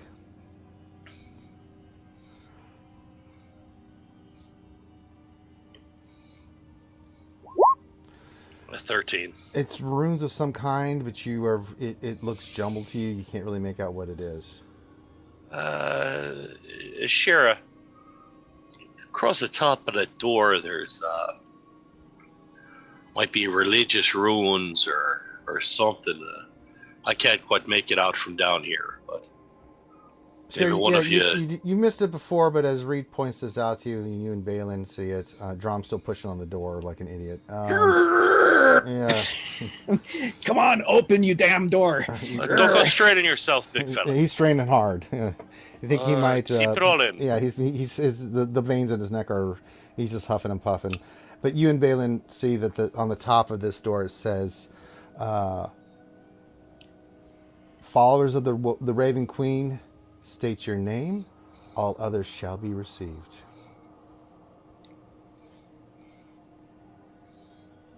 Drum. I think we can stop now. I think we just have to state our name, and then I look at the door and I say Ashira. Nothing happens.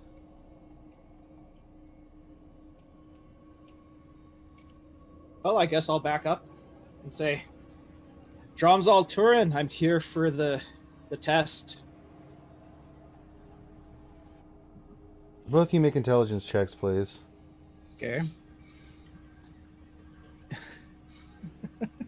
This is not Drom's strong suit. See what I mean? You think pushing on the door makes a lot more sense. Natural 20. All right. I was about to say, God, if I have to roll for Balin, that's going to suck. Well, she's always been the smart one. You're like, I'm going to go push on the door. You see Drom going back to the door to push on it some more. Shara, you get that you have to say your name and your rank to prove who you are. It's like a truth.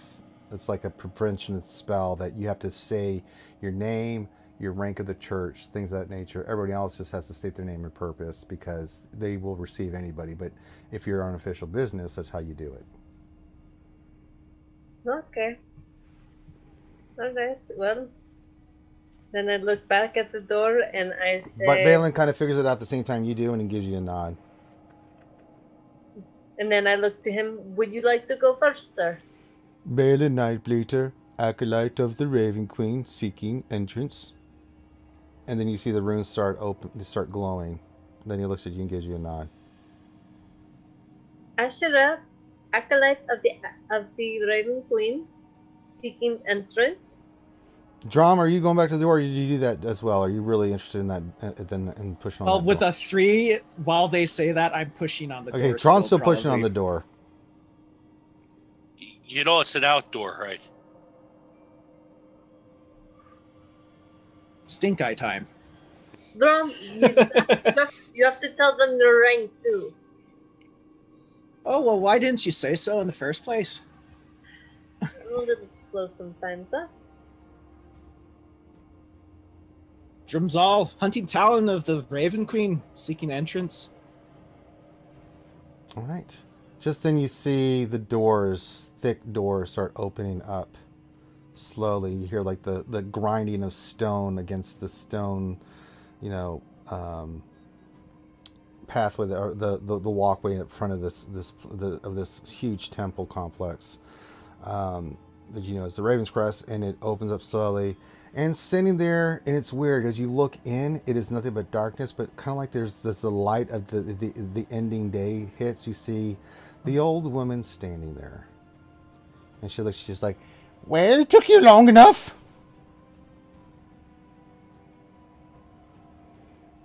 It did indeed, right, mistress. Say that again. I said it did indeed, great mistress. Are you our guide here? No. And then you see a woman all in black stand next to her, very slender, with the hood over her face. And then you see the old woman transform into another woman in black. Polymorphin looks like just transform in front of your guys' eyes into the same body type, hood, everything. And you see them both take off their hoods, and you see two how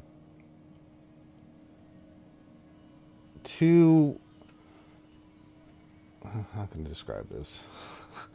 Give me a second.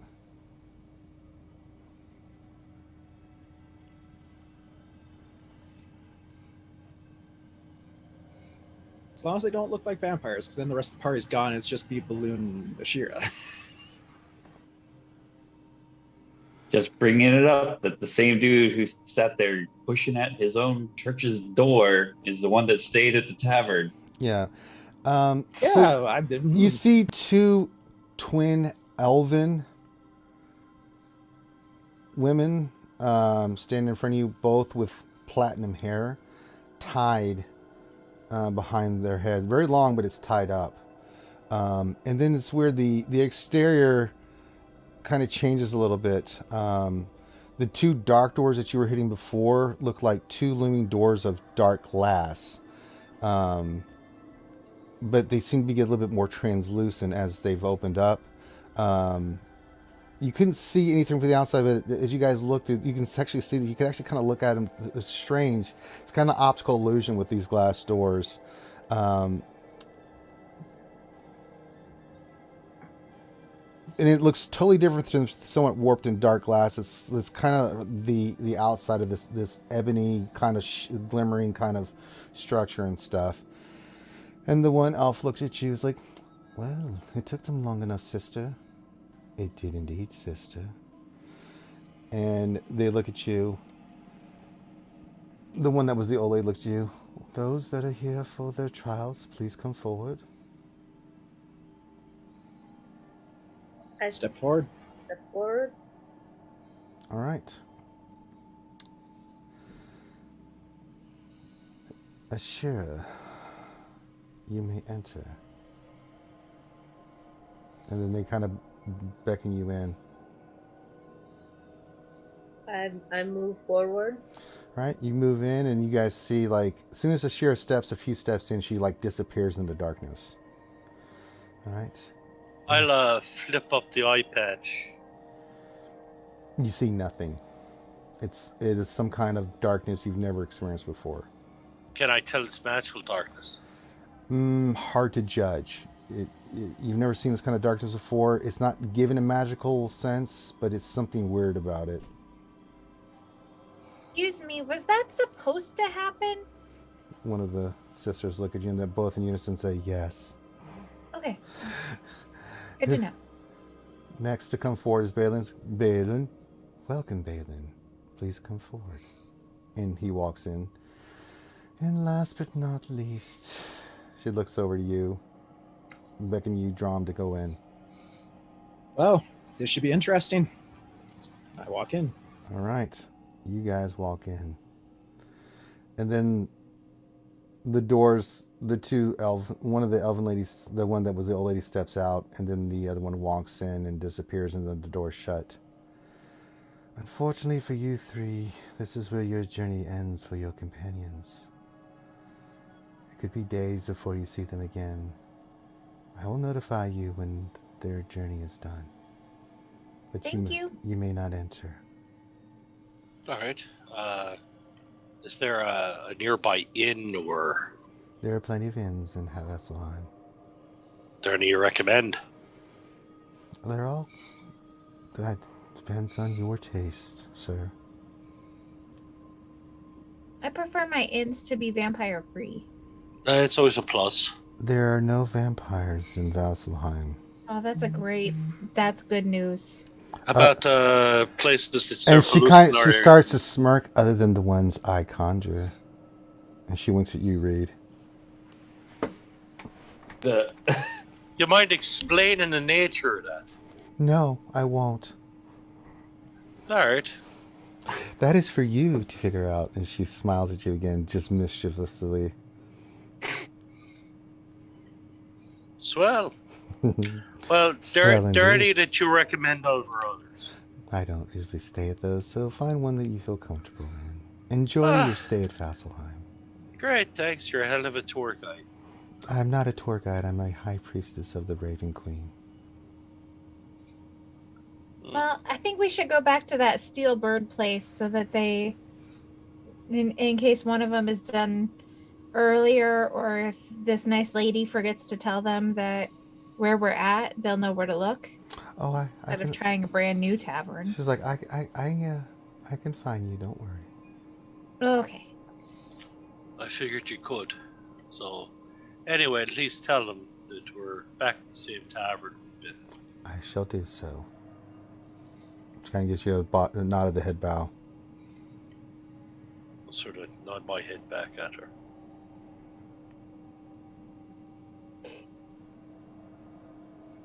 All right. So she goes, and then just seems like she translucently walks into the damn door, like she just walks through it. And you four, Hadlin, Togar, Critty, and Reed, what do you guys do? I'm going to ask Hadalin to talk with me off in private. All right. So Hadlin, do you go with Critty real quick off to the side to talk to her in private? Yeah. Okay.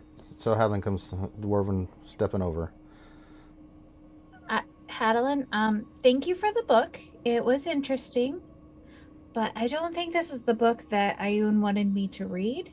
Is there another book that maybe I can help you with? Oh, let's deal with this stuff first. Let's let them get Well, through their we've tests got a and all few that. days. Let's multitask. Well, we'll just have to wait and see. Why didn't you want to look at it on your own and had to take her to tell you? Sorry? Why didn't you want to look at it on your own? Why did it take her to tell you? Maybe you should start there. I don't know that I knew you had a book. Usually I can sniff out a good book. But also I don't want to be pushy. I mean, you're my friend. If you wanted to share something with me, then I hope that you feel like I would be a safe place for you. I just want to help.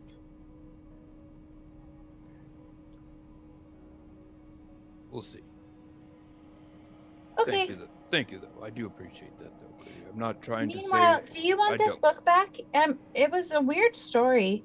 Do you tell them what the story is you read? Critty, was just about a normal story of a heroes and maidens. I mean, it wasn't anything very special, but I appreciate that you let me borrow it. Would you like it back? What do you mean? It was that scary book you didn't want to know the end of. It was supposed to be the whole lesson. I know I'm a bad teacher and all. You're supposed to face your fear or something. It wasn't scary, though. What? It was about the vampires and stuff. There weren't any vampires in this story. Oh, crap.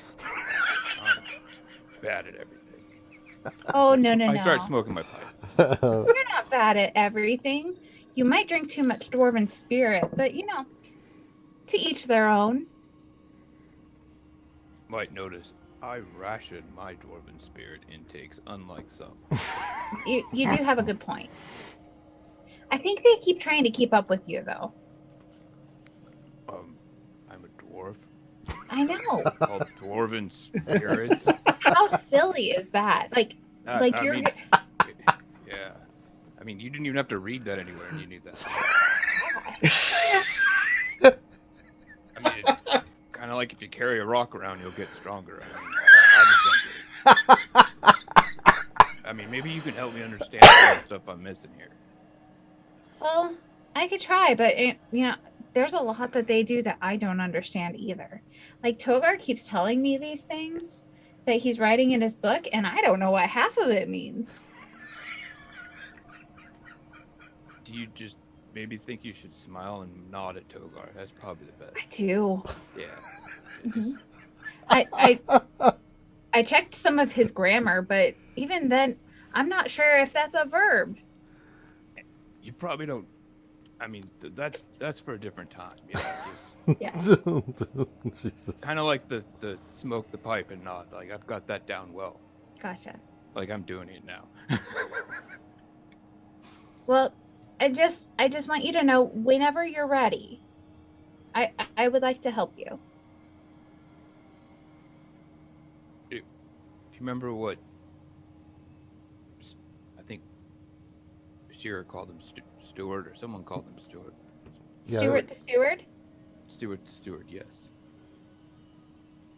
He said you have to be worthy, so it has nothing to do with me. It's everything to do with you. Okay. Well, would maybe having a vision of a goddess in the middle of the night mean that I'm worthy? Nope. Not even close. It means the goddess wants to know what's in the book. Nothing to do with you. You all start seeing a strange... Where do you keep the book, Helen, in one of your packs? Mm-hmm. Starts to glow. No glowing book here. It's something's glowing out of your backpack, and you know it's where the book is. Do I see the glow? Everybody sees this. It's a blue light coming out of Helen's backpack. Let's Like, go. I don't see a light. Let's keep going. Um, God damn it. do you want to think about that one again? I think we're doing something right. The book's glowing. Let's keep going. Well, the rest of you, I mean, Reed and Togar, you see this giant glowing, it looks like a goddamn giant chem stick coming out of his backpack. I've got my back to Hadlin, and I'm just looking up at Togar. So when you shoot the acid out, what's it taste like? No, yeah, It's good for your this teeth. light is prominent. It both makes you stop your conversation and look at Helen's backpack. I'm having a Pulp Fiction moment, like opening up the briefcase. Yeah. It's like, what the hell? So, Hadlin, when do you start glowing?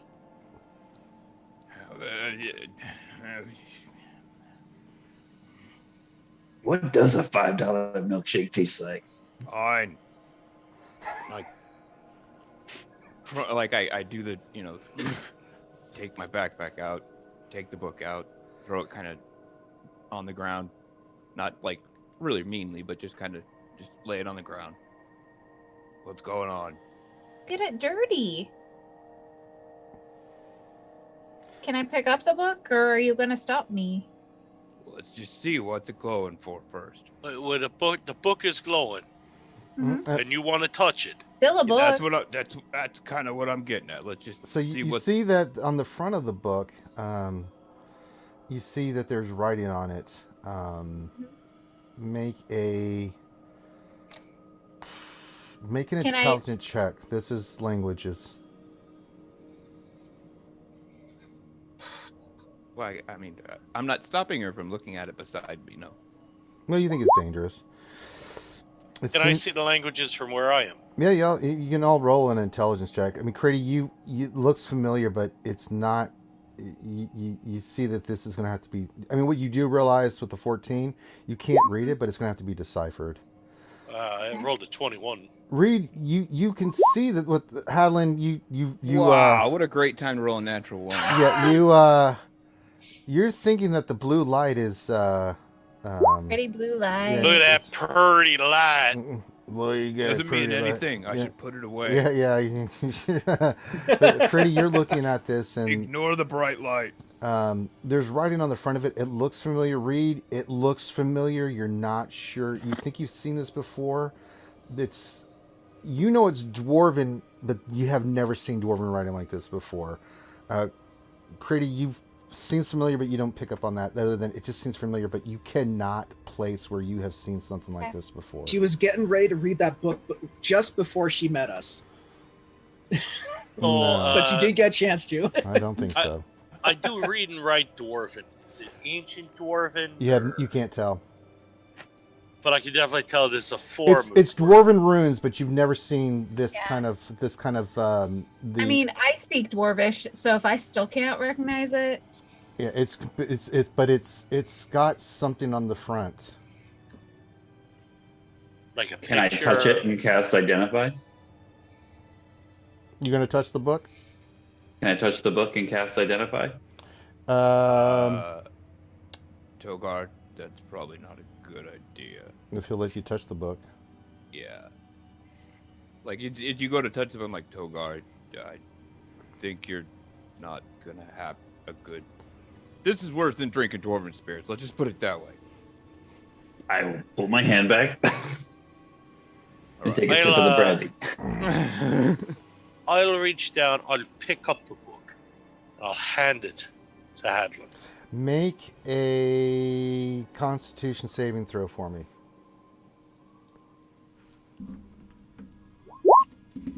Oh, Jesus, 10.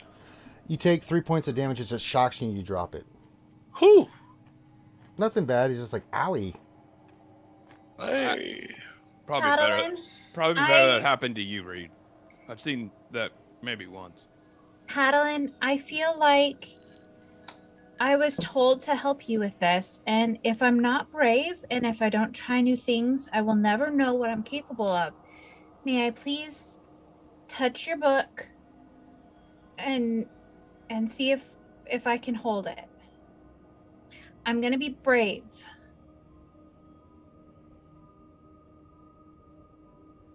You mean you think you can do it by yourself?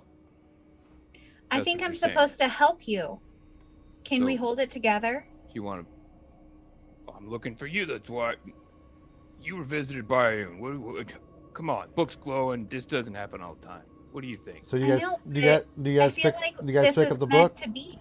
Yeah, we'll pick up... If that's what she thinks, I go with it, yeah. All right, so that's, you guys- that's what I'm looking for, is her to kind of lead a little bit. So you guys both pick up the book together, and then on the front says it like something magical happens, and you see the front says, "Only those of true friendship can open the beginnings of this book." It's not a title of the book; it's just like a spell or something, and the dwarven kind of comes to make sense to both of you. And you open it up, and all you can see is the first page. You can't get past the first page because it looks like it's that rune again, and it looks like it's a different type of rune, like nothing you've ever seen before. You've never seen this. You don't know what this is. This would have to be translated. This is a language you've never seen. It looks dwarvish, but not. It's strange writing. You've never seen or heard of this, either of you. Reed, if you and Togar come over, you've never seen anything like this either, but the letters are glowing blue. And then as you do that, the light seems to fade, and the runes are still there, but the light's gone out of them, and there's just the first page. You try to turn the page, it won't let you, but the writing's there. Okay, so me helping you read this book, we have to be good friends. So I feel like we're already friends, and you trusted me, and I trusted myself too. I think we can do this. We need to find some way to translate this, though, so that we know what's next. Maybe it's a bunch of challenges. And we had to be really good friends to open the book. And maybe we have to speak in a new language to open the next page. Or maybe we need to travel to a specific place. I wonder what this could be. It's like a puzzle. Yes, I agree. Requires Have you further- ever gotten requires this further far? study. The book has never opened before, as far as I know. Not to here. Mom, Or has it ever... thank you for trusting me. I know this was difficult for you. Do you want to put it away for right now? Yeah, I'm going to put it away for right now. Okay. I pick it up and put it away. Okay. It's a good start, though. Good start. We did good work today. All right. Palin puts the book away. What do you guys do next? Togar, whatever you're thinking, don't touch this book.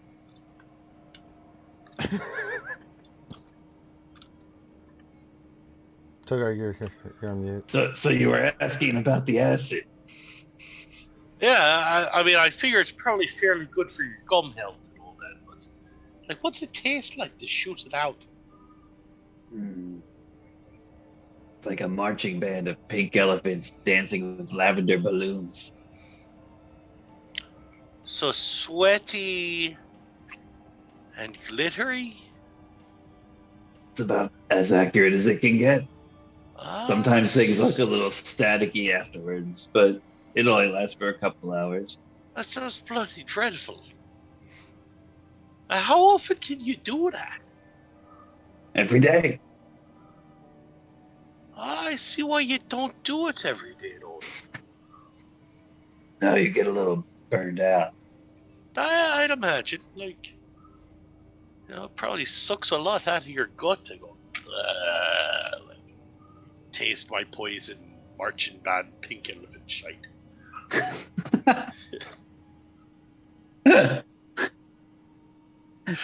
Did you want me to spray something with the acid for you?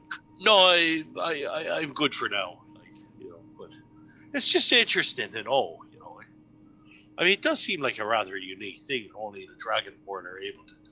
Like, I mean, in my youth, You guys had this conversation, I assume, as you guys are walking back toward the tavern. Yes. Well, I guess. All right, so you guys... Better than having this conversation in front of the temple. Yeah. Exactly. So you guys make your way back to the tavern. You're able to each get, there's only 2 rooms, so... Looks like the guys are bunking up in one, because unless you're sleeping in the same room as Critty. It's up to you, Critty. I don't know how much the rooms cost. They're a couple No, I silver don't each. mind sharing. We all snuggle up in my tiny hut anyway, so it's fine. All right. So you guys get rooms for the night, and you guys bed down, and we'll come back to you guys next after we get back to the other adventure story, which we're going to do after the break. So we're going to take a 10-minute break here, 11-minute break, and we will be back. So we'll see you in a few minutes.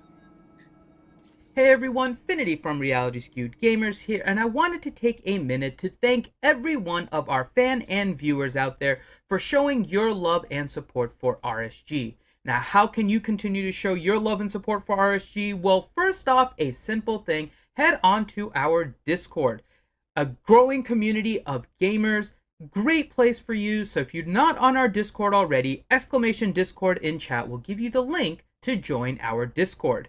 And if you want to show your support for RSG as well, Twitch provides a lot of different ways where you can do that. Now, not only can you donate bits, and there's also a link down below for our stream elements where you can donate directly, but of course, Twitch provides the options for giving us your subscriptions. Now, we always appreciate all of our fans for subscribing, and of course, those that use your Twitch Prime on our channel, because we know you only get one of those, so spending it on RSG is a big deal, and we always appreciate it.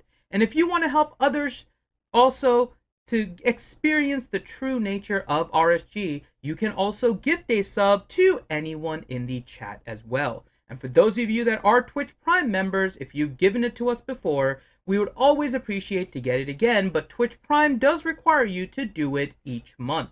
So if you haven't renewed your Twitch Prime already, whether you give it to RSG or another content creator, make sure you use that Twitch Prime, because that is a handy resource to help all content creators. RSG would not be here if it was not for all of the support from our viewers, and we hope to continue growing our channel and our charity efforts with your help.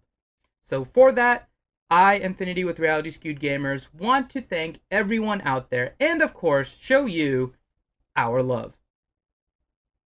So what I wanted to go over with you guys today is some of the artwork that you see in our D&D streams. You may have seen some of the artwork here done by the awesome Silverbolt from the community, and he has drawn all of the characters for this D&D campaign. But you really just see them in our little zoom windows, which is a little bit small, so I wanted to show these in full size so you could see some of the intricate details that he did put together. So, this character is the one that you may recognize as being played by JCBM, and this is Alunath. She is a half-elf ranger, and you can see a lot of the details here with the use of her longbow, the sword that is kind of on her side there, and of course, the awesome little headband that Jasa also wears on the stream as she plays her character. Next up is Ashira. Ashira is played by Guerra Aurelios, and she is a warlock that is an Aasimar. Now, if you're not familiar with Aasimars are a really cool race in general. They are basically effectively Fallens of Celestials, so they have some really cool tricks. So hopefully we'll see whether or not Guerra uses this and shows them to the members of the party. But she is a warlock, and this is a really cool, you can see that one of the key things about this, which was really cool because it was just the general concept, she has a crowbar on her back. Now, this was a really fun thing in the character development, and Guerra really wanted to make sure that the crowbar was there, and Silverbolt did a great job of including it. The next one we have is Balin. That is my character. He is a human sorcerer. Now, he has some special abilities, and you guys will hopefully be able to see some of those as we progress, but you notice something very specific about this. You may not realize it, so I'm going to point out some of the little details here that are very easy to miss. One of them is that his left hand is the one that is glowing with the energy. Keep that in mind as you see my character doing certain things, but it is relevant, and Silverbolt did a great job of capturing it. The other part is that the tips of his hair up top are green, except for a ponytail that you can see coming off the right side of his head, which is black. Now, there is some significance for that. At some point, you may or may not find out about it. We'll see when the characters get into that part of the history, but there are some really intricate details that Silverbolt did include. The next one is Dromzel. Now, Dromzel is a orc cleric played by Grim, and you can see a lot of cool things about here. Of course, the metal armor, the great sword, and of course, the fire in his hand. Now, he is a cleric, but he does have some magic abilities, including things like Sacred Flame and other spells that can be cast by a cleric. So Grim is going to be there. You can see him as the massive orc. So make sure you watch for this character as well. The next one is Hadalin. Hadalin is our pipe-smoking dwarf fighter. He's a sword and board dwarf. You see it now with the axe, with the shield. You would have seen it in the combat here that we just had. And this is Corinth's character. Now, Hadalin is kind of that cantankerous dwarf. He is not the most charismatic of folks, but he is there with the party trying to help them survive and effectively babysitting us, as you kind of have seen. The next one is Reed. Speaking of babysitting, he is the closest equivalent looking to a baby. I know it came up in the second episode about how his height is about the same as a child. Reed is a halfling rogue. He is our stealth expert here. He is our rogue, which if you guys are familiar with rogues, they are the skill monkeys, and this is played by Johnny Moe. Now, the skill monkey is one that has a whole bunch of skills, and we will see all of the abilities that Reed has throughout this campaign. And then last but not least, our over-the-top dragonborn bard, Togar, played by Bad Rongo, or as some people in the community like to call him, Bard Rongo. He is a flute-playing dragonborn. You'll notice some little things about him. His appearance is that of a dragonborn, but there's certain features that make him a little bit smaller looking, and that is because his history makes him the runt of the dragonborn litter, so to speak. And Silverbolt did a great job of capturing some of these details. So these are some of the drawings that you guys can see in greater picture now. Thanks a lot to Silverbolt for drawing these. I hope you guys kind of like seeing this artwork up close and you enjoy it. We're getting ready for the second half here, but here's one more announcement before we kick it off. As we get ready to start again, I wanted to thank all of our viewers out there, especially the new ones, for of course watching the RSG channel. Now, for those of you that are new here, RSG is a very professional gaming channel, and we are here to provide you quality content. And so I wanted to give you a little bit of a rundown of everything that RSG covers regularly. So from Mondays to Fridays during the 12 o'clock Eastern Time hour, we have on YouTube a live stream that we call the RSG Lunch Hour. Now, this is there to get you through the doldrums of the day, largely covers Star Wars Galaxy of Heroes as our primary game, but we talk about anything and everything for you. Now, on Mondays, we do have Marbles Monday. Now, Marbles is a fun, interactive Twitch game that, if you are not familiar with, is really, really fun. And the way we do it at RSG is always a little bit different than the normal play. So please come out on Mondays at 8 p.m. Eastern Time and join us for Marbles on stream. On Tuesday nights, we have our Don't Starve Together Tuesdays. And it's just what it sounds like, Don't Starve Together on Tuesday nights. And that's what we do at 8 p.m. Eastern Time with a great group of friends from the community. On Wednesday nights on YouTube at 8 p.m. Eastern Time is our longest running Star Wars Galaxy of Heroes live stream, which covers the Star Wars Galaxy of Heroes game. It is the longest running live stream in the galaxy for the game. So if you guys are interested in that or just want to check out what the game is about, make sure to head to that on our YouTube channel. On Fridays at 8 p.m. Eastern Time, we have coverage of State of Survival, another mobile app game. And so if you guys are interested in fighting zombies and surviving the apocalypse, make sure you check that out on YouTube. At 10 a.m. Eastern Time on Saturdays, we have Jedi Academy. Jedi Academy is a Star Wars Galaxy of Heroes based stream. It's a pure question and answer stream done and hosted by RSG with a great group of Star Wars Galaxy of Heroes content creators there to answer questions for the community for about 2 hours. So if you want to have your questions answered about this mobile game, head to our channel on YouTube on 10 a.m. Eastern Time and make sure that you are there to get your questions answered. On Twitch at 8 p.m. Eastern Time, we have our D&D campaign right here. You guys are watching that now, and we really appreciate it and hope you guys are enjoying it, and we will continue to do this at 8 p.m. Eastern.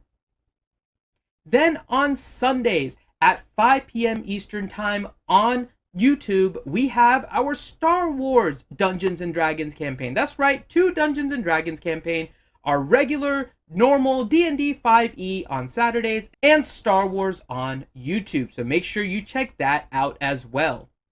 And then at 8 p.m. Eastern Time on Twitch, we have our Sunday Night Gaming. Now this is where we will rotate different games and just have fun with a group from the RSG community, and of course with you guys in chat. Some will be interactive, some will just be fun, some will be ridiculous. But even beyond all of these, from a Monday to Sunday schedule, we will have random streams throughout the week, both on YouTube and on Twitch.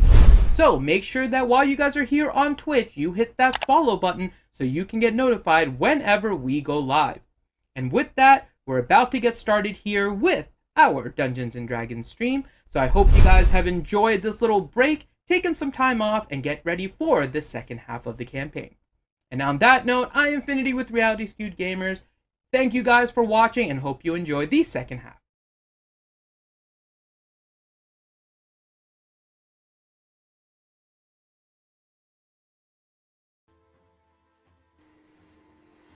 And welcome back.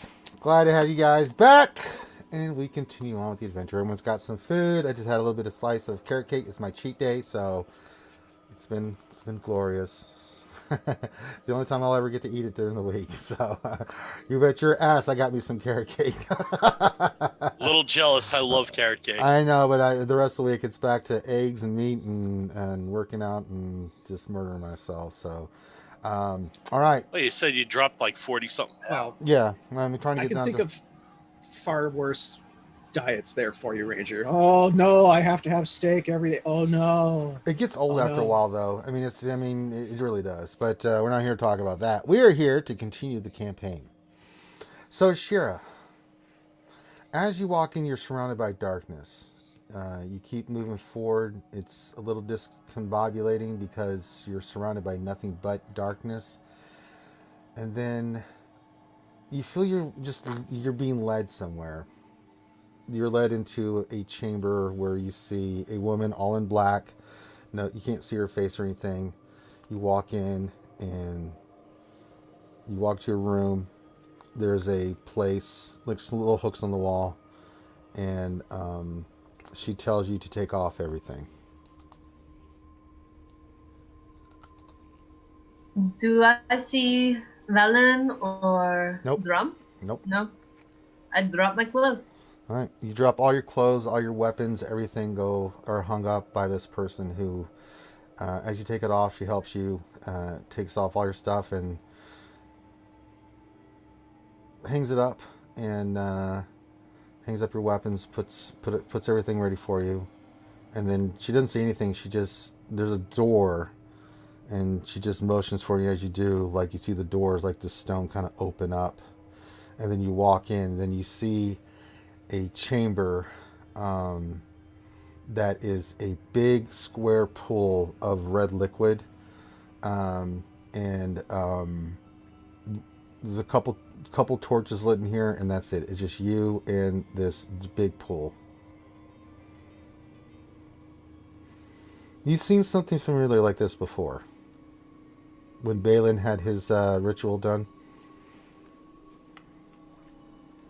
Yeah, do I have to get into the... I don't know. What do you do? What do I do? And is anybody in the room with me? We don't see anybody. I don't see anybody. I walk up to the pool of blood. Yeah, when you get closer, it is blood. I walk up to the blood and I start doing prayers. All right. You sit there and you do some prayers. No responses or anything like that. And then I get into the blood. All right. You walk in. You walk up to your waist. You walk up to your chest. How far do you go in? I go up to my neck and then I dip my head. All right. You've got your head down, and for about a minute, nothing happens. You're holding your breath. 2 minutes, nothing happens. You're like, well, nothing's happening. It's weird. You go to start going back to the surface, but you can't. You start swimming furiously like you're trying to get back to the surface, and nothing you do seems to happen. Then all of a sudden, you can't hold it anymore. You feel like yourself drowning. And all of a sudden, darkness takes you. And give me a second, I need to change the music. I didn't pick that. I didn't have any corn. Give me a second. Is this one I want? Let me listen real quick. Nope, that's not what I want. God damn it. I'm going to change my damn... Oh, I hate when they do this. Hold on. Now you're gonna make me find it, aren't you? You son of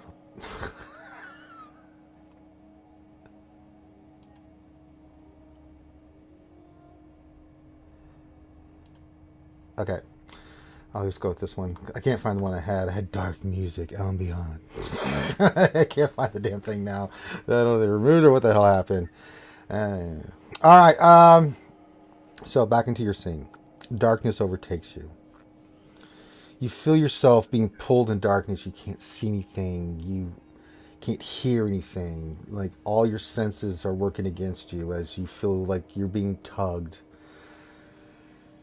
And then you vamp into this scene. You look down first at your hands and your face, and you are almost transparent. And you feel yourself floating by some kind of force pulling you in a direction. You recognize this as Pellbank Village. You go through the village and you go to this house which you recognize as at your home.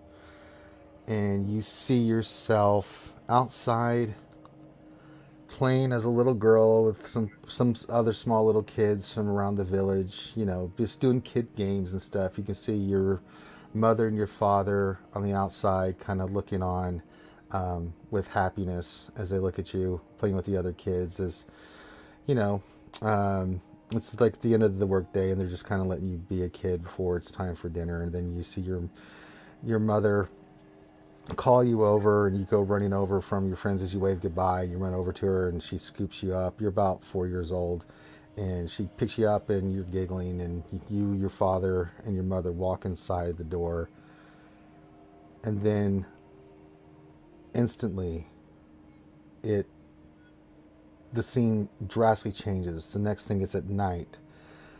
You see the entire village is on fire. You see as you and your mother and your father are trying, your father being who he is, trying to, he's got a sword and he's actually fighting off what looks like some goblins. You remember your father was an expert swordsman. You remember vaguely. And you see your mother holding you next to the house, puts you down, and she's got a spear, and she's working her spear, holding off these goblins. And they seem to be doing fine as you see other people and villagers screaming, and you hear screams of horror in the night. And you see all of a sudden this giant troll come up out of nowhere from around the house. And you see your mom, she's focusing on a couple of goblins who she just killed, and before she can react, the troll comes in and slices her pretty much in half with his claw. She rakes her down. And then you see your father, kind of enraged, goes to attack the troll, but before he can get there, you see a couple of orcs take arrows and fire it at his back, and he gets hit in his back. And in that moment, you remember looking at your father's eyes as blood's coming out of his mouth as he coughs, still being proud, as you see like 4 arrows sticking out of his back, tells you to run as he charges the troll. And with tears in your eyes, you run as fast as you can. Make a wisdom saving throw for me.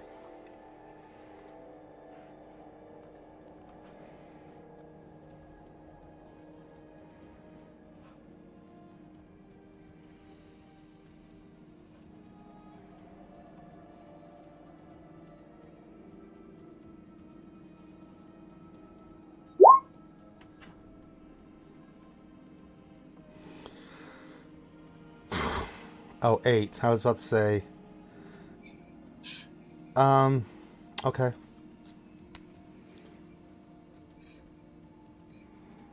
Sorry, I've got this worked out. The next image is you in your naked form. The scene transfers to you as a younger girl being taught at the Cerberus Assembly at the Sultrus Academy. First learning magic. And you seem intrigued. For the first time in many years, you're older now, and you're being taught by this mage. The name eludes you. You can't remember quite what it is. But, like, your first learnings of magic, the basics, right? Doing your first little spell, and you seem to become naturally at it. It was a joyous moment in your life, feeling, you could accomplish something. And you remember this scene happily because the mage looking on, he quite impressed on your magic ability. And it burned in your memory, that happy moment when you first cast your first spell and showed potential as some kind of, magic user. This scene shifts.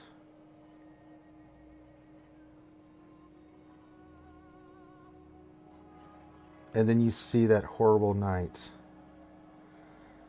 And you remember this night well, where this mage, with some of his acolytes, held you down and cast a ritual that forced you to become a warlock against your will. or try to. And then when you remember this well, at first he tried to talk you into it. You wouldn't do it. And then you remember thinking back in this day of being knocked out with a drug or some kind of spell, and then waking up to this horror, being forced into this pack. And just the sheer terror of what you felt was at first a violation of the deepest betrayal of this man who you come to respect as a teacher doing this to you, telling you that this is the best for you and all these other things. And you spitting and fighting and trying to, resist, but you were powerless. Make a charisma save.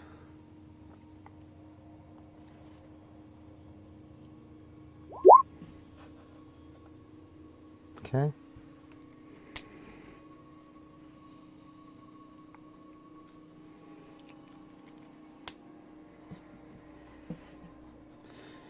You didn't see the scene shift again, and you are standing before a strange setting. It doesn't make sense, but it comes into focus. It takes you a moment to kind of get your bearings of when this took place.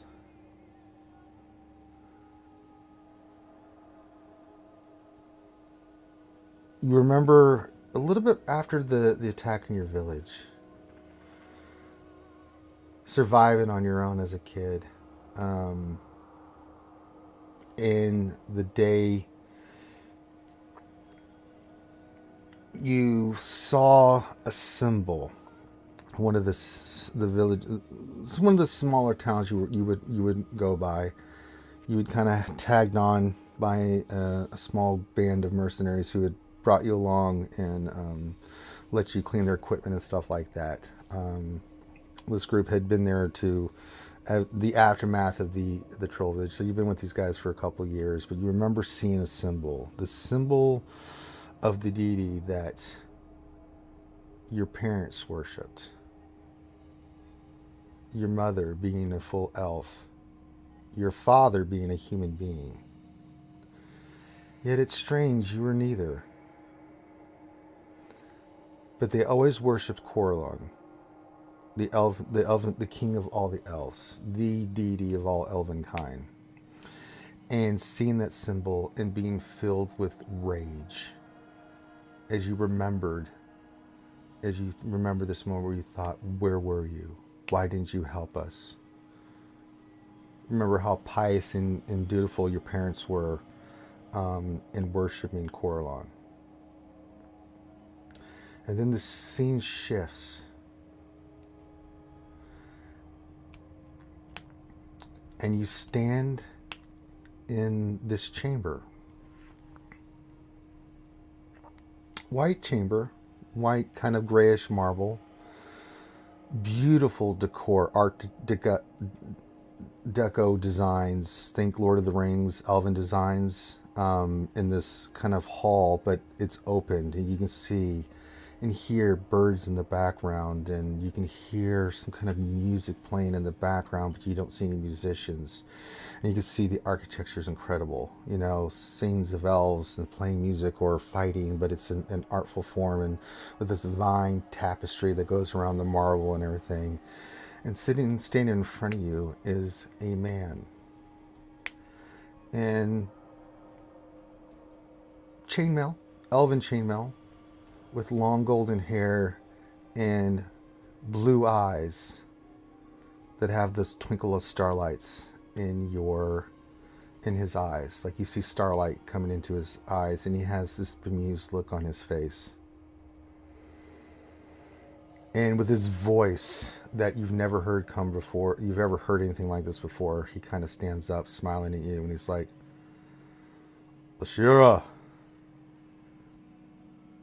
did you hate me that much to curse me so?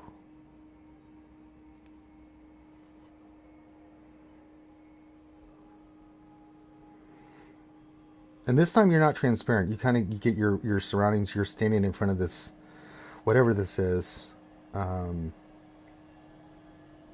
fully naked. You're still covered in blood, and you're standing in front of him.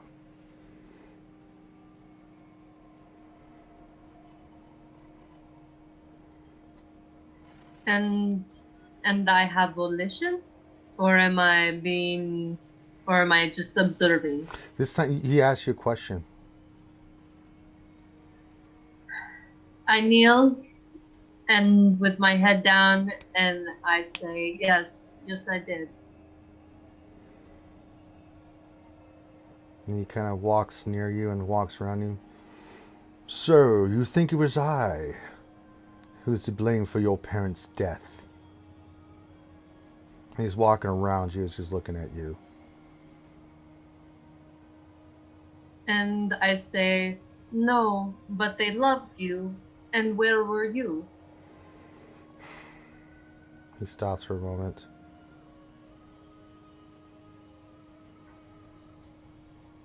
And then he looks down at you. And then, are you still looking down? I'm still looking down. And he lifts up your chin and he looks you directly in the eyes. Do you think that I did not feel their pain when they died? Especially your mother. I do not know, sir. And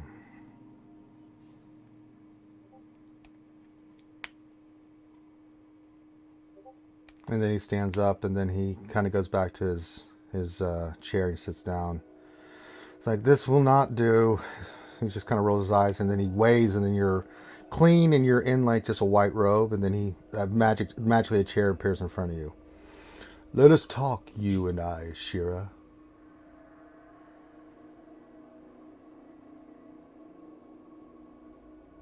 I sit down. I ask him, may I sit? Of course. And I sit down and I said, please explain, good sir. I am not allowed to interfere with mortals. Long ago, when the elves were created, it was not my intention for them to ever be created. But once they were my children. Things happened. But I did grant them something in the form of a gift of reincarnation. But that is the most I can do. Your father, on the other hand, I made a special rule for him. And then he smiles at you, and then you look over, and standing right behind them is two people. And you see it's your mother and it's your father. The mother figure is kind of translucent, but the father figure is in full form. And then he waves his hand and they disappear. Your mother will continue her cycle of reincarnation. Your father has a special place here. One of the few humans I've ever allowed in my realm in the afterlife to live out his days with peace. Is but what I can do as a deity. We gods are forbidden to interfere directly. And as much as it pains me, for I have fought many foes in my days, some greater than you can possibly imagine, I can't save everyone. The mortal life is yours to lead. Even the elves who live the blessed long life that I have granted them. Do you still blame me for your parents' death?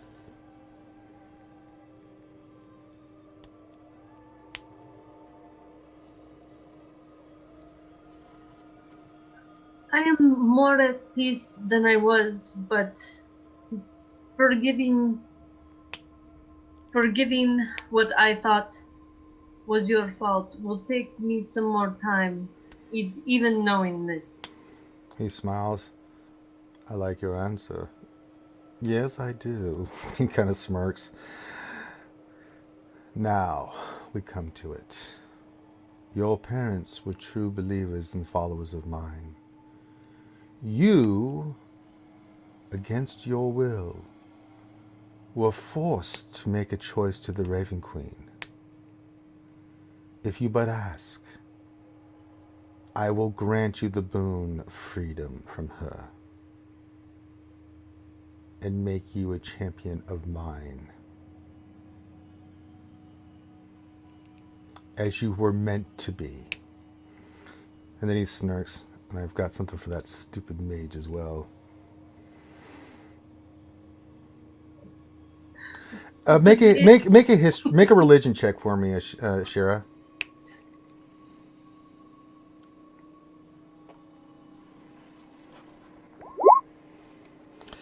Yeah, so I mean, just in your religious studies, you know that Coralon, good deity, chaotic good though. You know his entire history. If you have any questions, you can ask me. Knows that he is currently banned Elvenkind from the realm. There's a long story to it. However, you know that he's kind of whimsical, but good. He does what he thinks is right as best he can. And you also know that the gods are fallible. They're not perfect either. All deities who claim that are full of shit. You know that as a point of fact. But you do know that Coralon is good. He's righteous. He's, you know, his history of, you know, of the things he's been through from the stories that you remember and the studies that you did, because, you know, you hated him for so long, you wanted to know all about him. But these are the things that you know. There's stories of him facing the orc god and taking out his eye. There's the story of how the elves were created. There's different versions of how the elves came into being. There's different versions of that tale and the betrayal of his wife and who became Loth and his elven pantheon and the betrayal that led to him leaving the elves to their fate, still with long life and longevity, but not the immortality other than the higher elves that he first created, the Eladrin, that have their own realm in the Feywilds and things of that nature. But yeah, you know that he is a true champion of good. He fights evil all the time. He's fought it many, many times at his own peril. But he is whimsical. He loves, you know, that his history is he loves music. He loves song and dance. He's a bit of a true romantic as well. In the stories, I mean, he in 1 minute he'll be a gaseous cloud in the sky, just trying to figure out how rain works, or being a deer in the forest, trying to see how deer live, you know. And then the next, he's in his elven form, his avatar, painting beautiful art. But then you know that he's an incredible warrior that will go into battle without any thought of his own life to protect those deers to him. But he is the big chief deity. You know that he's a greater power of any pantheon. He's not someone to be trifled with. So that's all you know about Coralon. That's a good roll, 22.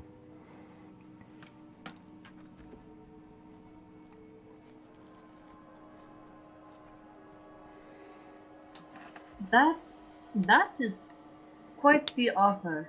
I am humbled and honored that you would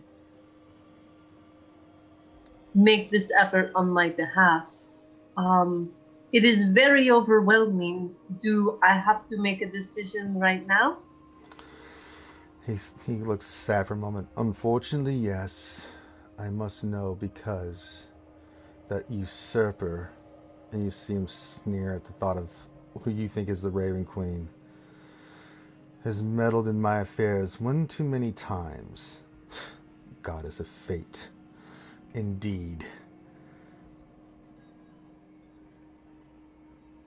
If you so wish it, I shall free you from the bond. But I must warn you, it is dangerous. But I will give my very life, if I must, to free you, if you so choose. But it must be your choice, for I can only do things if you choose. And I will respect your decision either way. But after this moment, any interference, let's say, from me on your behalf will be gone. And your place, although among the heavens, might be different. But I must warn you, do not trust her. The Lady of Winter, the Lady of Fate, the Lady of Death. She's power hungry. She wants more, and she will use whoever she wants to get them.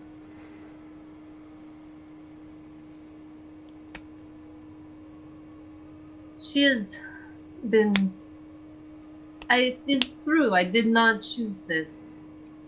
But since I have been her acolyte, she has taken good care of me. I am... Before you make a decision, can I share a story with you? Okay. Two elven twins caught my eye in this world. Vex and Vox. Brother and sister. You may have heard of them in this world, I may not. It matters not, but they were one of the heroes that fought at Vasselheim. The brother, in a great sacrifice, although not a pious man, but a nonetheless true warrior, to save his sister, sacrificed his very life twice in the service of the Raven Queen. The first time to save his sister, the second time after he died facing Vecna. In the final battle, he came back, a temporary reprieve from the Raven Queen. And what was his reward for his sacrifice for her? She would not even let him spend a mortal life with the woman he loved more than anything. After everything he had done to save this world from the evil of Vecna, at this very place of Vasselheim, the birthplace of civilization, of humans. When the party asked, she would not. The deal was done. Of course, she made the deal to give him extra time, but nonetheless, he must serve her now for eternity. That is the deity you deal with. She will work with you. She will do things for you. But I warn you, Ashira, she will use you for her own purposes, just like she did for him, a hero of this world.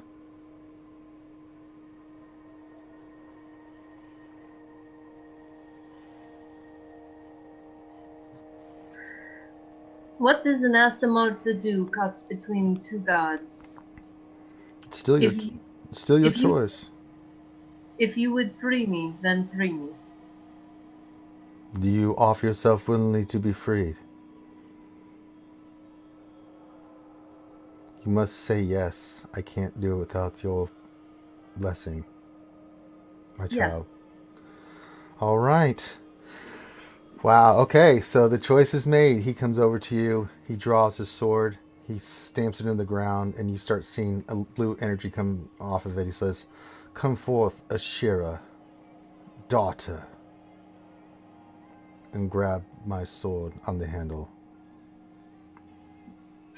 You could have the sword on the handle.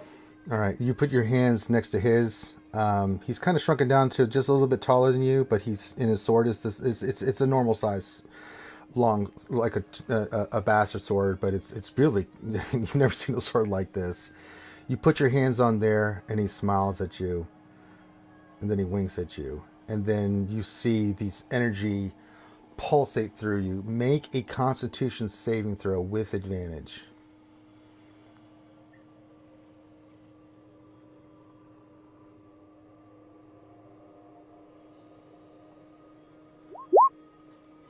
Okay, do it again.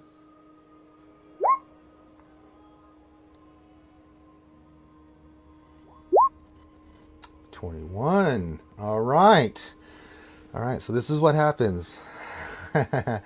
So as soon as you touch it, you feel like you're in the cosmos, stars around you, and you see this tether that's this like going into your stomach. It looks kind of ethereal in you, and you see Corlon there by your side as you see suddenly the darkness comes out of nowhere, the starlight disappears, and you see the mask of the Raven Queen with her eyes looking down on you, and you see Corlon step in front of you, and you see her transform into her form. It's like, this one's mine. The pact was made.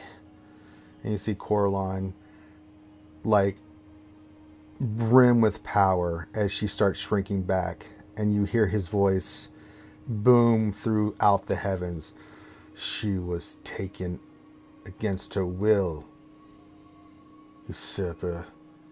She was always mine. And you see him take the sword and just cut the ethereal cord against you, and you see an explosion as the Raven Queen is just gone. She is knocked the hell out of existence as far as you're concerned, and you collapse. But as you do, you see Corlon grab you, and he's looking down at you, and he's smiling at you, and you feel tremendous pain inside you, like your soul's been rendered apart. And then you see him place his hand on your heart, and you see this warm white glow kind of fill you up, Ashira. It's like, now listen to me, Ashira. Our time is short. You are going to die in the mortal world. But do not worry. You will rise again. And he looks at you with a smile, and then he bends down and kisses you on the forehead, and then you black out. That's all you remember. All right, that went differently than I thought. Nice. All right. Wow. All right. I needed some alcohol after that. I had like 900 things written out, like how this could have gone. So now I'm dead? That's all you know. You are dead at the moment. We'll come back to you. It's going to take a while, guys. I got a couple more of these to do there, Ashira. Ashira's dead. Or is she? But don't worry, we'll come back to you even though you're dead. Oh, boy. All right, let me get now I admit, as a player, I'm kind of afraid. That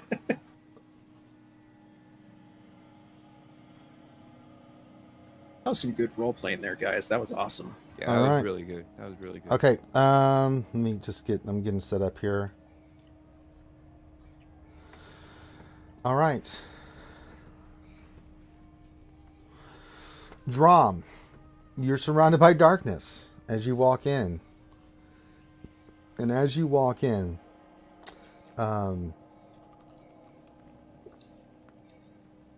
you feel like you're being tugged in a certain direction. You can't see anything, but you just feel like the path you're on is right. You enter a room, you see a male being in all black robes that looks in, and he tells you to strip. Without hesitation.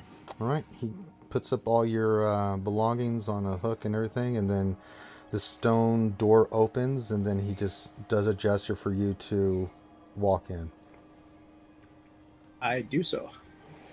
Right. When you do, you enter a small chamber with a big rectangular pool of blood. You've seen this before. You know what this is. And you see just some torches lit, dim light, and you are naked standing in front of this pool.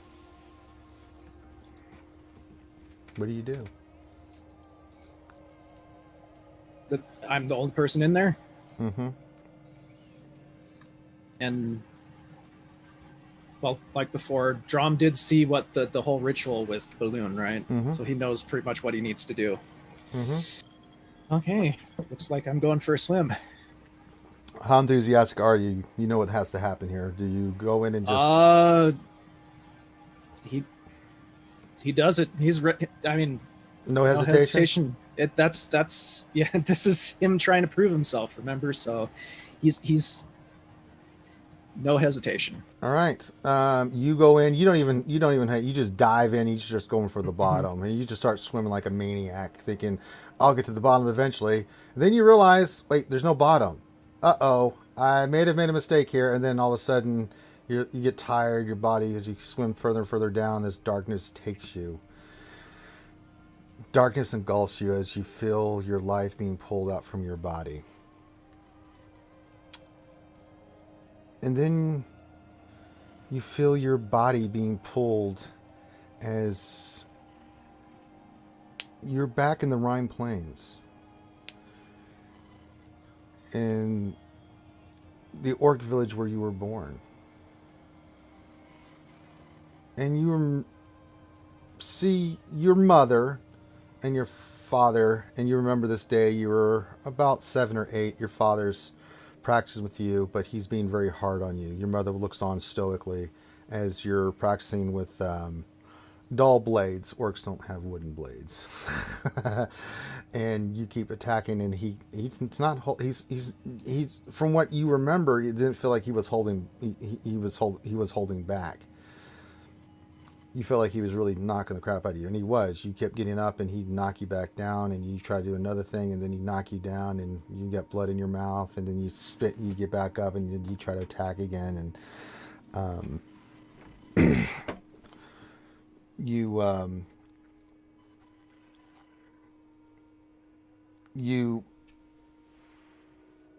didn't see this when you were a kid because you were knocked down, but you see your father look over to your mother, and she kind of gives him that mother look, like, bitch, you better back off, I'm going to punch you in the dick, kind of look like mothers give to fathers when they go too far.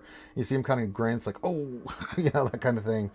And then you stand back up, and then you just no more round, but he kind of hits you, but not as hard. And then he stops the training for the day, and then he comes over, grabs you on the shoulder, gives you the stern talking to, and then that's all you remember.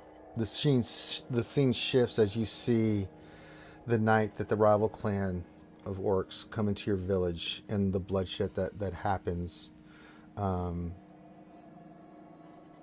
You see that it was a surprise attack in the night. Your clan Am I able to do anything? Nope. You look down in your ethereal. You try to call out. Nothing happens. You can't do anything but watch. I try to do stuff. You can't do anything but watch. You can't. All you can do is like you're being moved ethereal to watch this. You try as hard as you can, Drom. Nothing happens. No matter how much you will it, nothing happens. All you can do is watch as you see your mother, your father, people around you that you knew are fighting. I mean, they give as good as they take, but they're just overwhelmed by the sheer number of forces here. You see your mother cut down. You see your father cut down. You see people that you know cut down. Both sides. It's a vicious, bloody battle, as it is with all orc battles. Scream at the top of my lungs, no. And nothing happens. You just silence. And you remember you tried to fight, and one of the orcs didn't even take you seriously. He hit you hard enough on the head that he thought you were dead.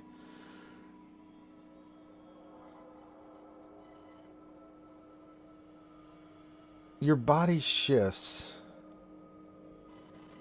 and you see your body like it just moves, and you see over this small little jagged edge looking down into the village of where you're at, next to the mountains and the Rhine Plains, a woman in black staring at the scene in front of you, watching everything happen as it all plays out. And seeing the carnage, she stands by and just watches. Her hood's up, but you can't really see who it is. And then you notice that the symbol of the Raven Queen is slightly on her right shoulder. And then it flashes back to the next morning where you see this woman in black, after the carnage has been done, come up to you, and as you wake up, you see this woman who you would call Satasol Nana standing in front of you. And looking you over, she looks up and she uses a healing spell and heals you. and taking an interest in you, you see your image of you walking back with her to where you first went to the first temple that you first came in contact with the Raven Queen. Make a insight check.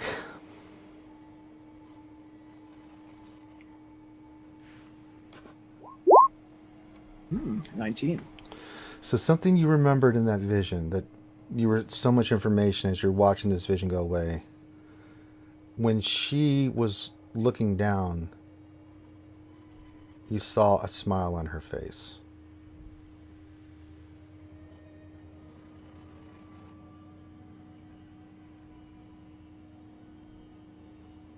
As she watched the entire what transpired take place.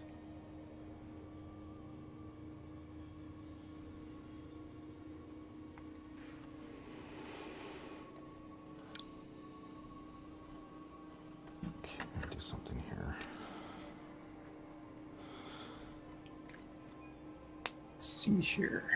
Now, what did I roll to try and keep my composure? You don't need to roll anything unless I ask you for this. Okay. All right. Then you see yourself as a youth much later on. I mean, as you were growing up, I mean, you were accepted mainly because of your adopted mother. No one really messed with you, but you would always hear whispers in your back and stuff. But you do remember you weren't the best at books and religious studies and things of that nature. However, you were quite adept at magic and combat, where you really shined. And you remember the day that early that morning, a bunch of these young acolytes in training, they're not even I mean, you wouldn't you haven't reached the status of acolytes yet. You kind of overheard them talking trash about you. You know, filth of orcs. Why does he get to be here? You know, that kind of thing. A lot of hatred towards you, and they just say a lot of horrible things. And you remember that day that you're in the yard with them, and this rage filled you up, and you before the instructor could do anything, you're using wooden weapons and shields and stuff. This one kid who you knew was kind of the instigator, you were waiting for this opportunity. You just break the wooden axe you're using over his skull and just send him flying before the instructor can do anything, and knock the kid flying. And then you see you didn't see it at the time, but you can see, like, when you're looking at yourself from this view in this ethereal form, you just bloodlusted like you've never been before. And then the scene shifts to, again, you see this woman. This time you know who it is. It's Sadasol looking down. And you see her looking down as you do this. And she's smiling again.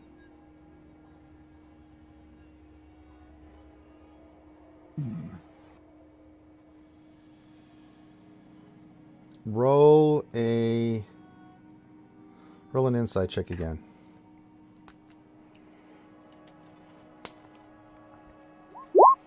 15. Okay. Yeah, I'm finally getting above a 10. All right.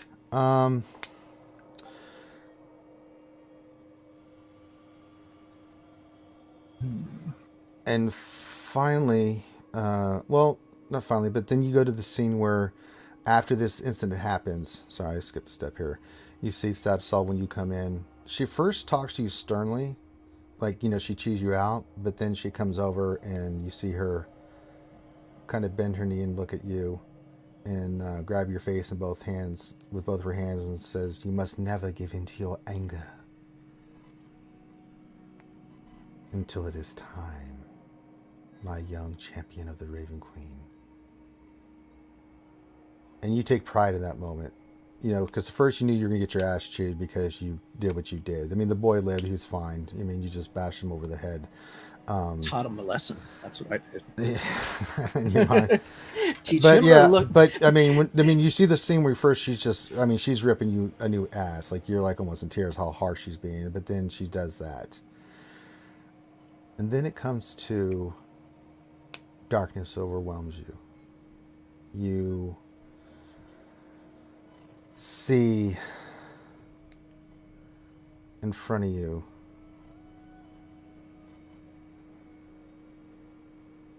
an orc figure.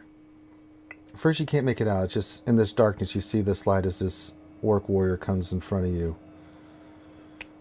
And as he gets closer and closer, you see that it is your father.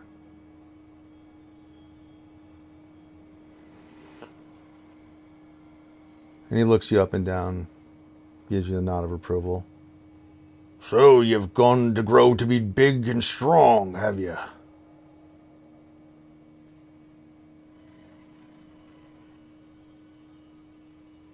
And for the first time in Drom's life, he is speechless. He just crosses his arms in front of you and just keeps looking at you.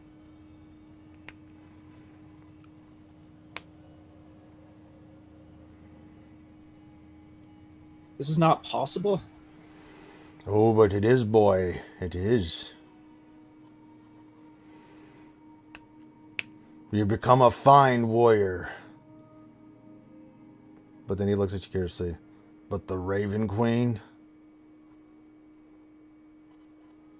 She saved me. Did she?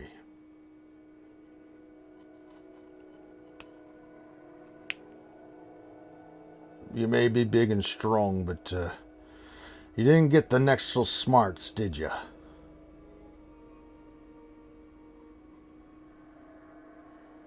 Drom cocks his head there.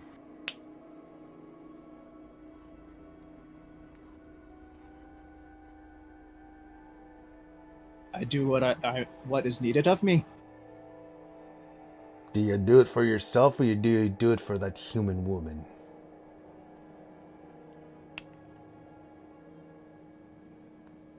I do it for her. I owe her my life. Still think that, do you?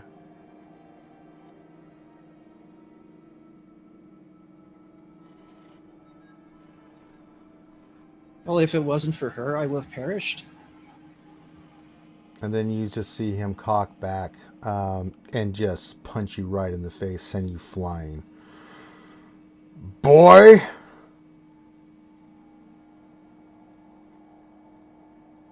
Stand up!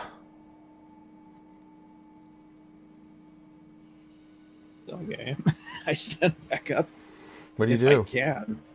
Yeah, you take like 2 damage. It hurts. It's a punch, I mean. But yeah, he co-cocked you. Just sent you flying. I'll get back up and rub my jaw and look back over at him. Nothing to say?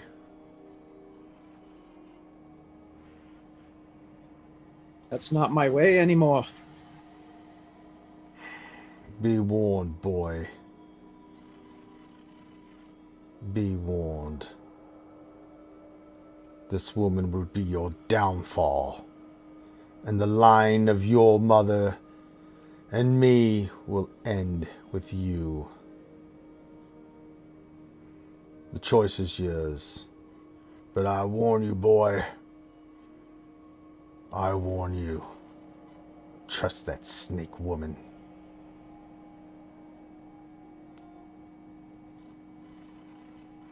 And then he disappears. Make a Constitution saving throw for me.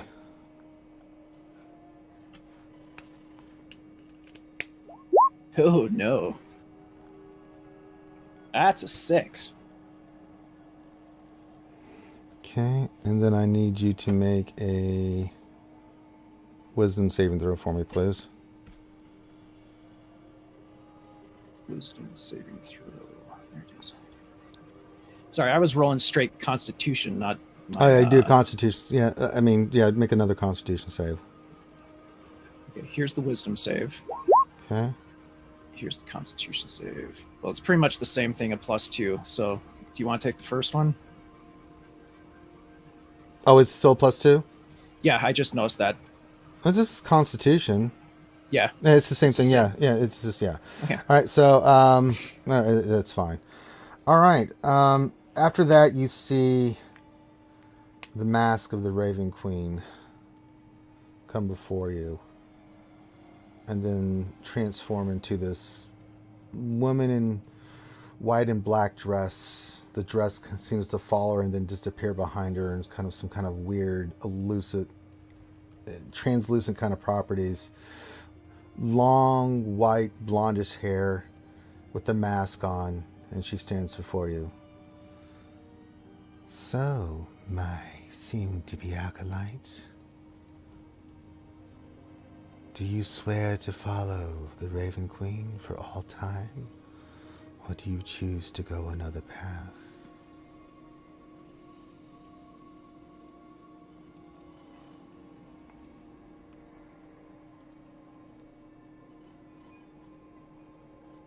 Pause is actually what Drom does, because he is thinking hard about this. No, go ahead, take your time.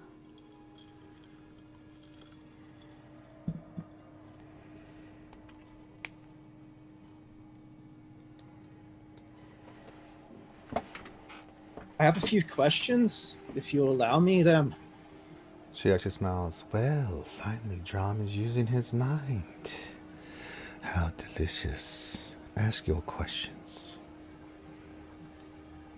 Why was my foster mother smiling? Oh, that's not for me to say. Did you all know what was going to happen to my family? She looks at you kind of funnily. I know everything that happens with fate. Of course. Could I have saved them? As a small boy? What do you think?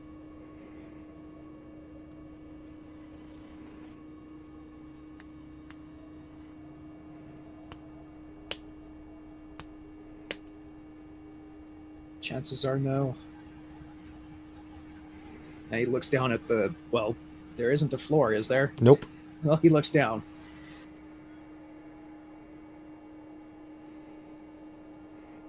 These are questions you must seek the answer for. But I will join you on this journey. But I cannot reveal your fate. But now you must choose to follow me or to follow your own path.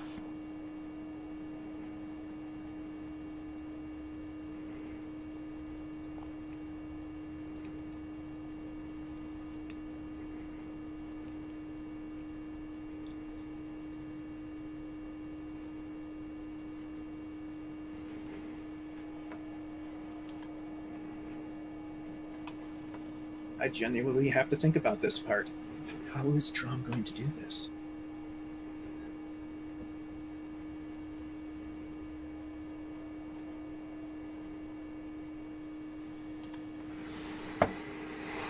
I keep my words. I owe my life to my foster mother.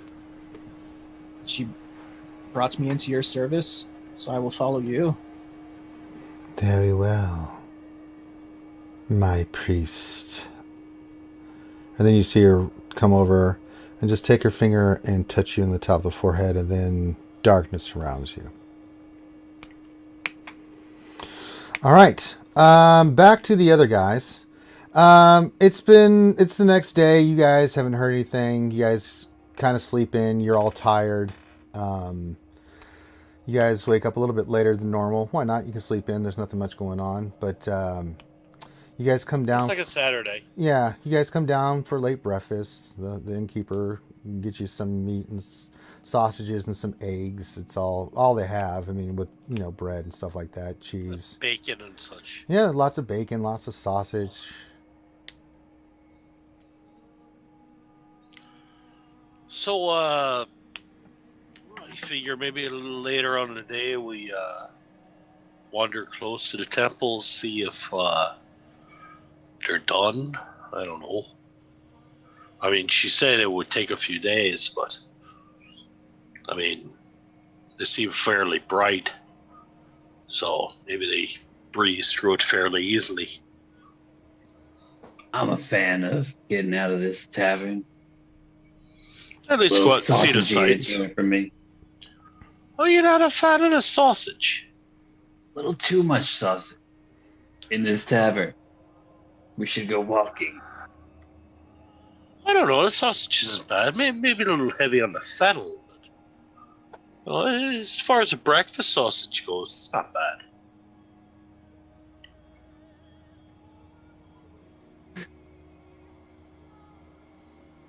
Sorry. I can hear Sarah's Kara laughing in the background. All right. We can't hear her, only you. Yeah. All right. So you guys are You're having- way louder than her. Hadlin, Critty, what you guys are in this conversation? Is there anything you guys want? What do you guys want to do today? I was thinking that if we wanted to learn more about these runes or find somebody who could translate, maybe we could start at the library. I like libraries. I think maybe we should start at a Oh. magical place. This book was a little Library more is special than a magical library. place. Ranger, I have this as part of my background and stuff. I don't know if that would. That's what I was hoping would kind of help me in the situation. Now Oh, that you I know where to go, man. I mean, I That's don't what even I have kind to. of thought. I think Come I on, know- man. You know where to go. Yeah, I said. I know this place. He knows of a place. I may know of a place we can go, Gritty, but I'm there. The nice temple lady said that she'd find us when they were ready. I say we side quest. Off to the cabaret. No. No. Oh, okay. Okay. It was a suggestion. Wrong side quest. well, I don't necessarily think that it's something that we have to go to right away. I mean, maybe we'll need everybody. I don't know. He takes his pipe out of his pocket real quick. He's like, maybe we need to look for something else first.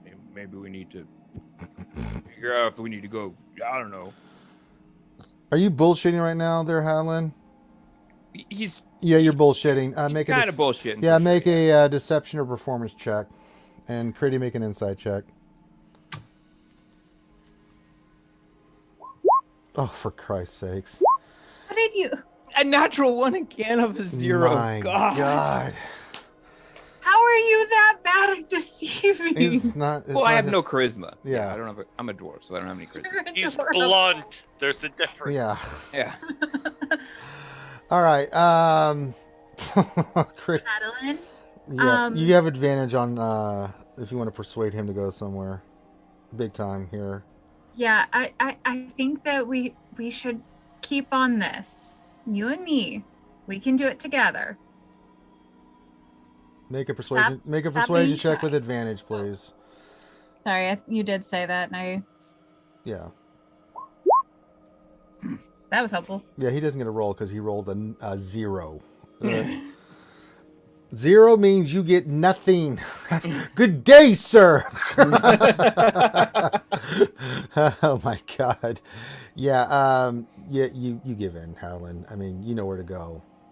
I'm so persuasive. Yeah. You didn't take much. I mean, you could have just, give him a stern look, and he's like, "Oh, I I'm respect." basically shoving him out the door at this Yeah, point. he's just like, "Oh," just seeing those two he's just dragging it out. Reed and Togar, you see this conversation. Do you guys follow them along, or do you guys Reed, have other help me plans? out here. Come on. I'm getting pushed around by Critty here. Give me a break. I'll tag along if nothing else, just to see what the hell is going on. Be glad Drom isn't there, because he'd be giving you a hard time. He will never live this one down. All right, you Hadlin, if push Drom was there. Hadlin out the door, and Reed and I'll- Togar I'll- follow. I'll tag on Togar's tail. But come on. let's go watch this. This ought to really be a clash this is between gonna be different a personality disaster. styles. So yeah, you guys go outside. You see Hadlin, and then you see Critics just kind of looking. I'm like, where are we going to now? You know where to go. You know the Cobalt Vault. So Togart, Critty smiles and nods when you talk about your book. has no effect on you, Critty. You know he's full of shit still. 0, buddy. He's trying to railroad. He got a 0. Of course he's going to do that. Come on, Hadlin. You know what we need to do. But It's like going to see the dwarven doctor. You know, sometimes you just have to pull up your boots and do it. all right, fine. Let's go to the forge. Let's go. Wait, No, it's the. I don't think that's where we would read about a book. No. That's not where you. Critty, you know he's full of shit. So No, I was thinking the Trow Forge, where the dwarf is, but that doesn't necessarily mean... No, it's the Cobalt Vault. Okay, yeah, well then that would be even better, yeah. Fine. We'll Library. let's go to where I used to work. Let's go to the Cobalt Soul. You used to work there? I reach in my pocket and I pull out, here's my token. I'm a sage of the Cobalt Soul. No one ever asked. Let's go. I am so amazed. No, you're part of the Cobalt Soul, but you've never actually been to the. I've vault never here. been to this library though. Like I've never been here. I've never been to Vasselheim. Only the one in but, Rexentrim. Yeah, You've been there. Never and been to then, Vasselheim. They might all hate the other me, ones, but yeah. So here we go. We'll see if my Nobody could hate you. You're so sweet. whatever. Getting pushed around by Critty now. Yeah, she's actually grabbed you by the hand, and every time you try to stop, she's just this unknown strength from Critty as she just keeps tugging you along. Now, Reed and Togar, you see this as Hadlin is pretty much at the mercy of Critty right now. There's no keeping me from a library. Now, Reed, you did hear the word Cobalt Soul. You know that is not a place you want to be. Oh, why wouldn't I want to be there? Well, who are you associated with? I'm not associated with any. Well, where were you formerly associated with? I'm not such. Oh wait. I mean, I suppose I'm more or less a member of their mortal enemy. But Do you think that might be a bad idea for you to go there? Why don't you guys go to that Velveteen Pantaloon place? Oh, We'll God, see you no. later. That sounds awful. Togar, you just remember that that place exists. Why did you just expose Togar, his you think this would be a memory great to- place to get source information for your smut book? No, But no, also no, all of knowing a I sudden can go that- there anytime. Yeah. Jesus, no, Critty. I I was thought already we were talking about friends. it this morning. I thought he wanted Almost- to go. Critty, all of a I sudden thought it's like, we oh, were friends, where'd and you Togar just go? sent me into the belly of the beast. Togar, what do you do? I'm thinking about writing a chapter in the Cobalt Vault. If you can get in, yeah, you think that might be an idea? It's a much better chapter than the than what I had planned for the cabaret. Make I'd much rather go to the Cobalt Soul.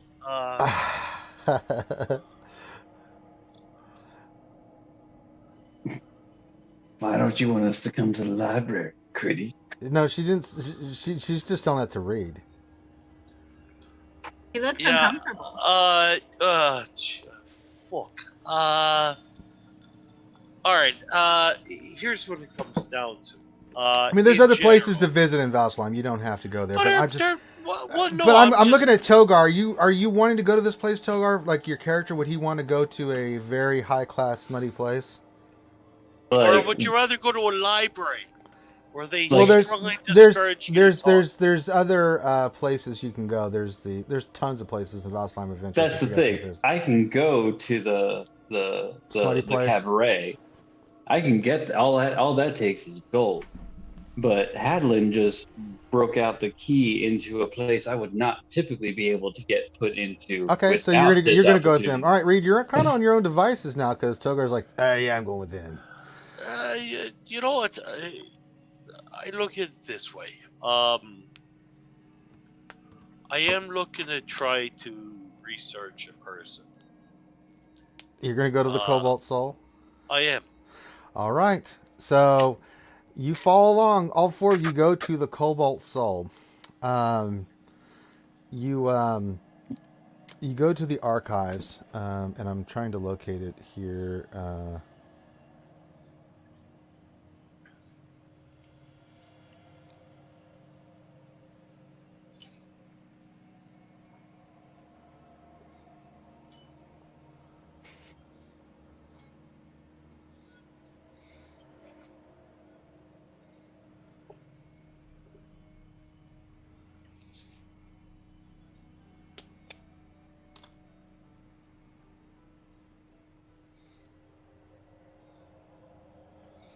Hold on.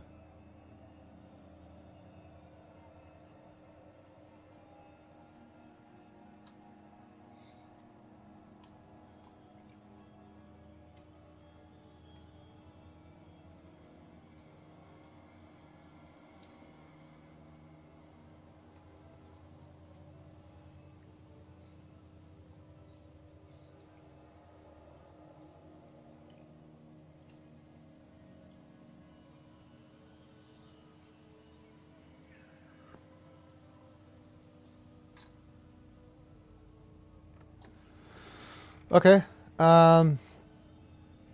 You guys head to the Cobalt Archive. It's not well known where it is, but you guys you travel through Vasselheim. You come to this location where you see, just like in Vasselheim, Rexatrim, I'm sorry, other places you've been to, Zadash. You come to here and you see that it's a building like any other, but it looks like it's cut inside the mountain, it looks like it's inside of the mountain. It's really strange. It's kind of off the beaten path. So you let me see what I'm going to do here. Oh boy. Yes. Up by the Trial Forge as you go further along, on the northwest side of here. You head towards the sanctuary. In the front, you see people coming in and out. You see that there are two people on watch to the entrance. You see that there's a man and a woman, both in monk garb, holding staffs that kind of seem to be looking out for things. And you guys walk up. And you see the men's like, "Oh, good day." Yeah. Hello. And Good how day. may I help you today? Sage Hadalin Bright Axe, and my assistant Critty seeking entrance. My name's Critty. I'm He holds from- up a hand like, "I don't care." Yeah, I look at her too and like give her a sharp eye, like, and nod to be quiet. All right. You are granted access. Experience might have helped. Ixnay on the Altinte. Is it just Critty, your assistant? What about this Dragonborn here? I look back at them, I said, and I give both. He carries our books. I look at Togar and Reed and I say, do either of you seriously wish to enter here? Yeah, I'm looking to do a little research on the subject myself. They're with me. All I will right. vouch for both of them. A moment. All right. Name your companions. Full name. I'll give I'm Reed Tea Leaf. And the Dragonborn. Togarless Phoenix. Let me see him. One moment. He walks in and comes back out. Says, "All right. You, Hadlin, may enter along with Critty and Togar. Reed, you may not."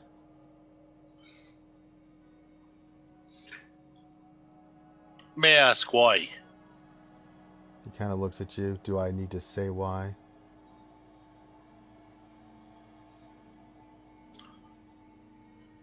Well, And then you see the woman kind of, her staff, she was been stoic this whole time. She's looking at you very hard, and you see her stance is switched with her staff in her hand. I mean you no harm. I am. No harm shall be given. You're not allowed access. I was simply looking for information on a man I know nothing of. Then look elsewhere. Or have your friends look it up. Give me the name, Reed. I will look it up. Caleb Widogast. Very well. Thank you. I'll be over yonder there in the park there. Yeah, there's a nice, lovely little park. I mean, it's a cool little area. You can see some people are out reading and enjoying the. It's a beautiful summer day. I mean, it's gorgeous. I'll sit there in the park and I'll look around for a little bit. Birds are chirping, and it's a nice, lovely summer day. I'll pick up maybe a bag of popcorn or something along that line. There's no such thing as popcorn. You got some bread. There's a nice little pond. Bread, a little loaf of bread where I can feed a few of the squirrels. Look at the pigeons and give them the finger. And, keep feeding the squirrels as I smile at the pigeons. Like, pass the day that way. All right, so you guys enter and then read. You go out, you're outside, you're sitting there. And then as you're sitting on one of these benches and you're playing with the ducks and the geese, you're throwing bread and they're just quacking and hopping and trying to get, little things, fighting off the pigeons who are flying and trying to get some of this bread. All slashing pigeons with a dagger. They get away from you. It's like you. I'm a New York City kid, man. Yeah. And then you're sitting there by yourself, and you see an old woman come up to you and sit next to you. It's like, oh, what a day, what a day, what a day. It's nice out. The sun's out. It's a fairly comfortable day. And you notice when this older woman, she looks like she's in her 60s, maybe 70s. Hard to tell if she's a human woman. And I lost her name.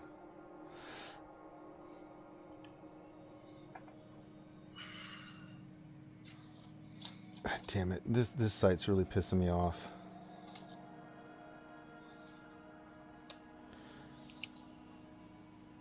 Okay, give me the damn name again. Oh, the ads are killing me. God damn it! Give me a second.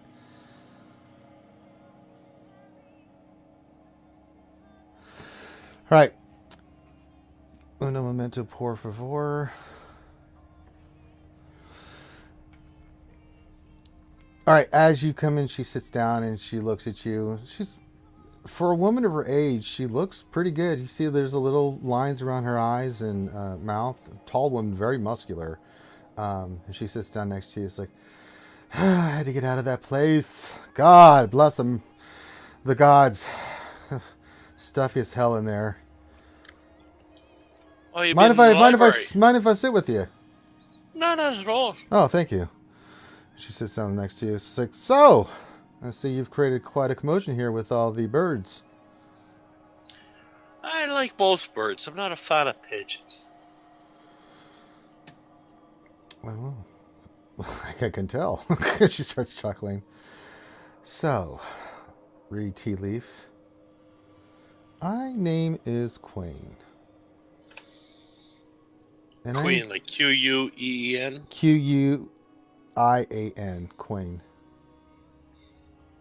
Or Queen, however you want to say it.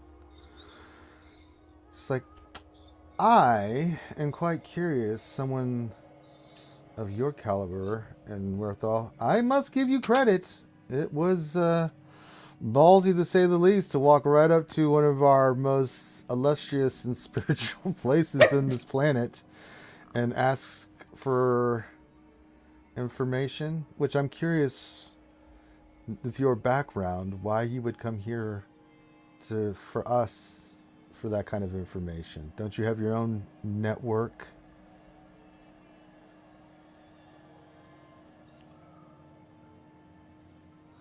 Well, I guess we're being rather frank here at this point.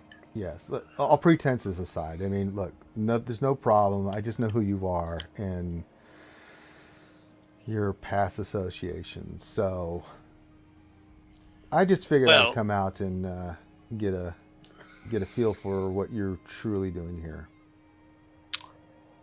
Well, as long as we're being frank, I suppose the easiest way to put it.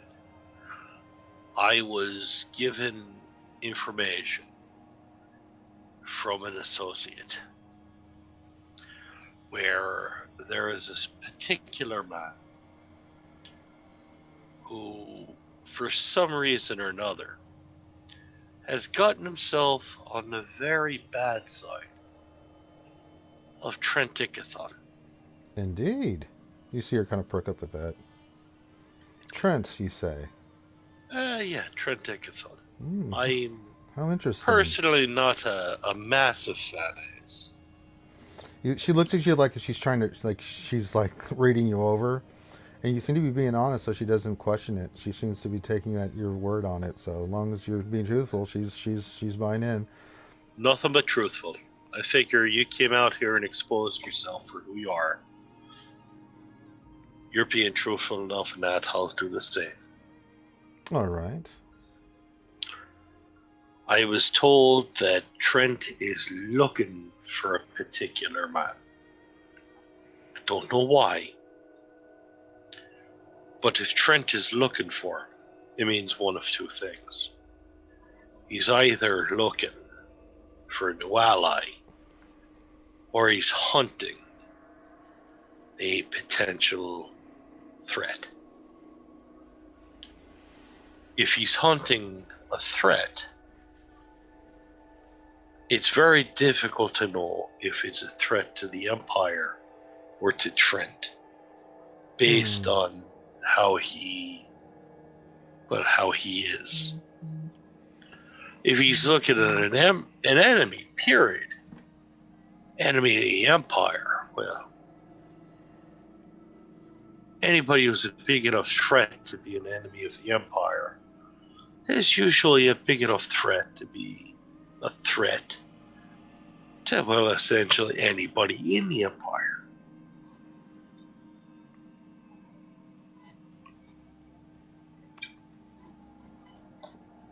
Do you agree?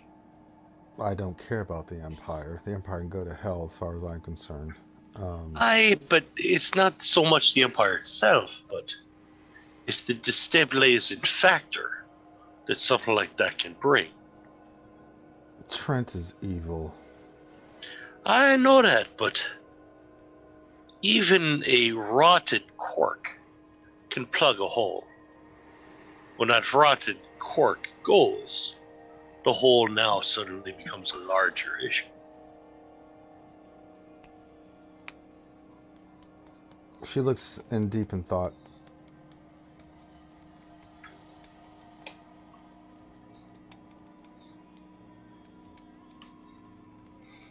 Hold out your hand, read tea leaf. Hold out my hand. And then she gives you a knife. Cut your hand. Take the knife from her. Flip my hand over, palm up. Give myself about a 1-inch cut between my thumb and my forefinger. It doesn't have to draw blood, yeah. She does the same, and then she holds out her hand. I look at her. If you want my help, shake on it. I'll grasp her hand firmly. You feel like some kind of strange energy. It's not magic. You've never felt this kind of energy before. But it's an energy that... It's a strange sensation. It doesn't seem to be divine. It doesn't seem to be magical, but it's an energy nonetheless that you've never felt before. It says, we just made a pact. I will provide the information that you want. And in return, once I find this information, I get to decide what you do next with it. break from this bond, and consequences will be had.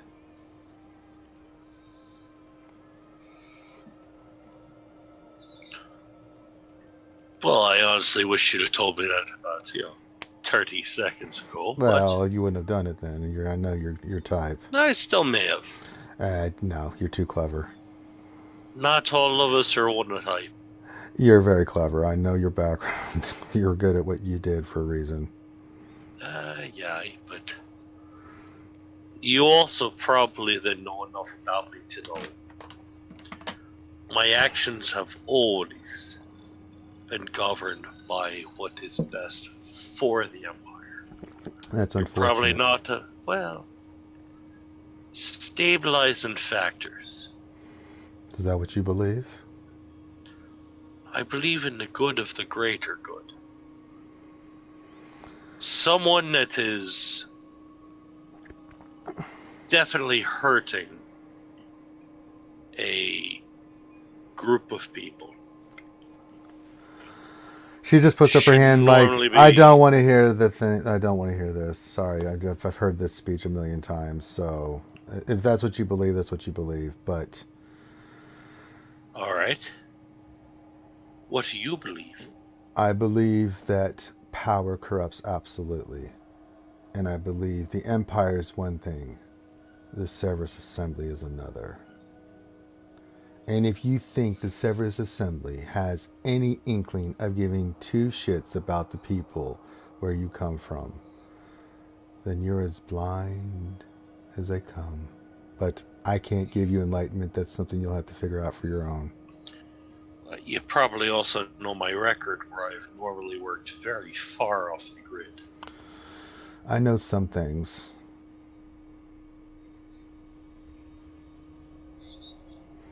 Nonetheless, the deal is made. Agreed. Even enemies can be cordial. Would you agree? Always. And she's like, there's never a reason to act incordial until someone else acts incordial. That's right. And then she stands up. Well, Reed Tea Leaf, it was a pleasure to meet you. And then it's a pleasure to meet you. And then she starts walking away, and then she sees this boulder standing next to her, and she's like, oh, you're right. And then she just kind of strikes it real quick, and then she walks away. And you're sitting there for about 2 minutes, and then all of a sudden you see the rock start to rumble, and then it just shatters into a million pieces on the ground. That's good to know. I shouldn't fuck with her. And on that note, that's where we're going to end the stream. All right, so that's what we're going to end for tonight. And we will be back next Saturday, same bat time, same bat channel. Hopefully Finn will be here because I still have his stuff to do. And we got the Scooby-Doo gang going into the library to figure out who's behind the haunted house book here.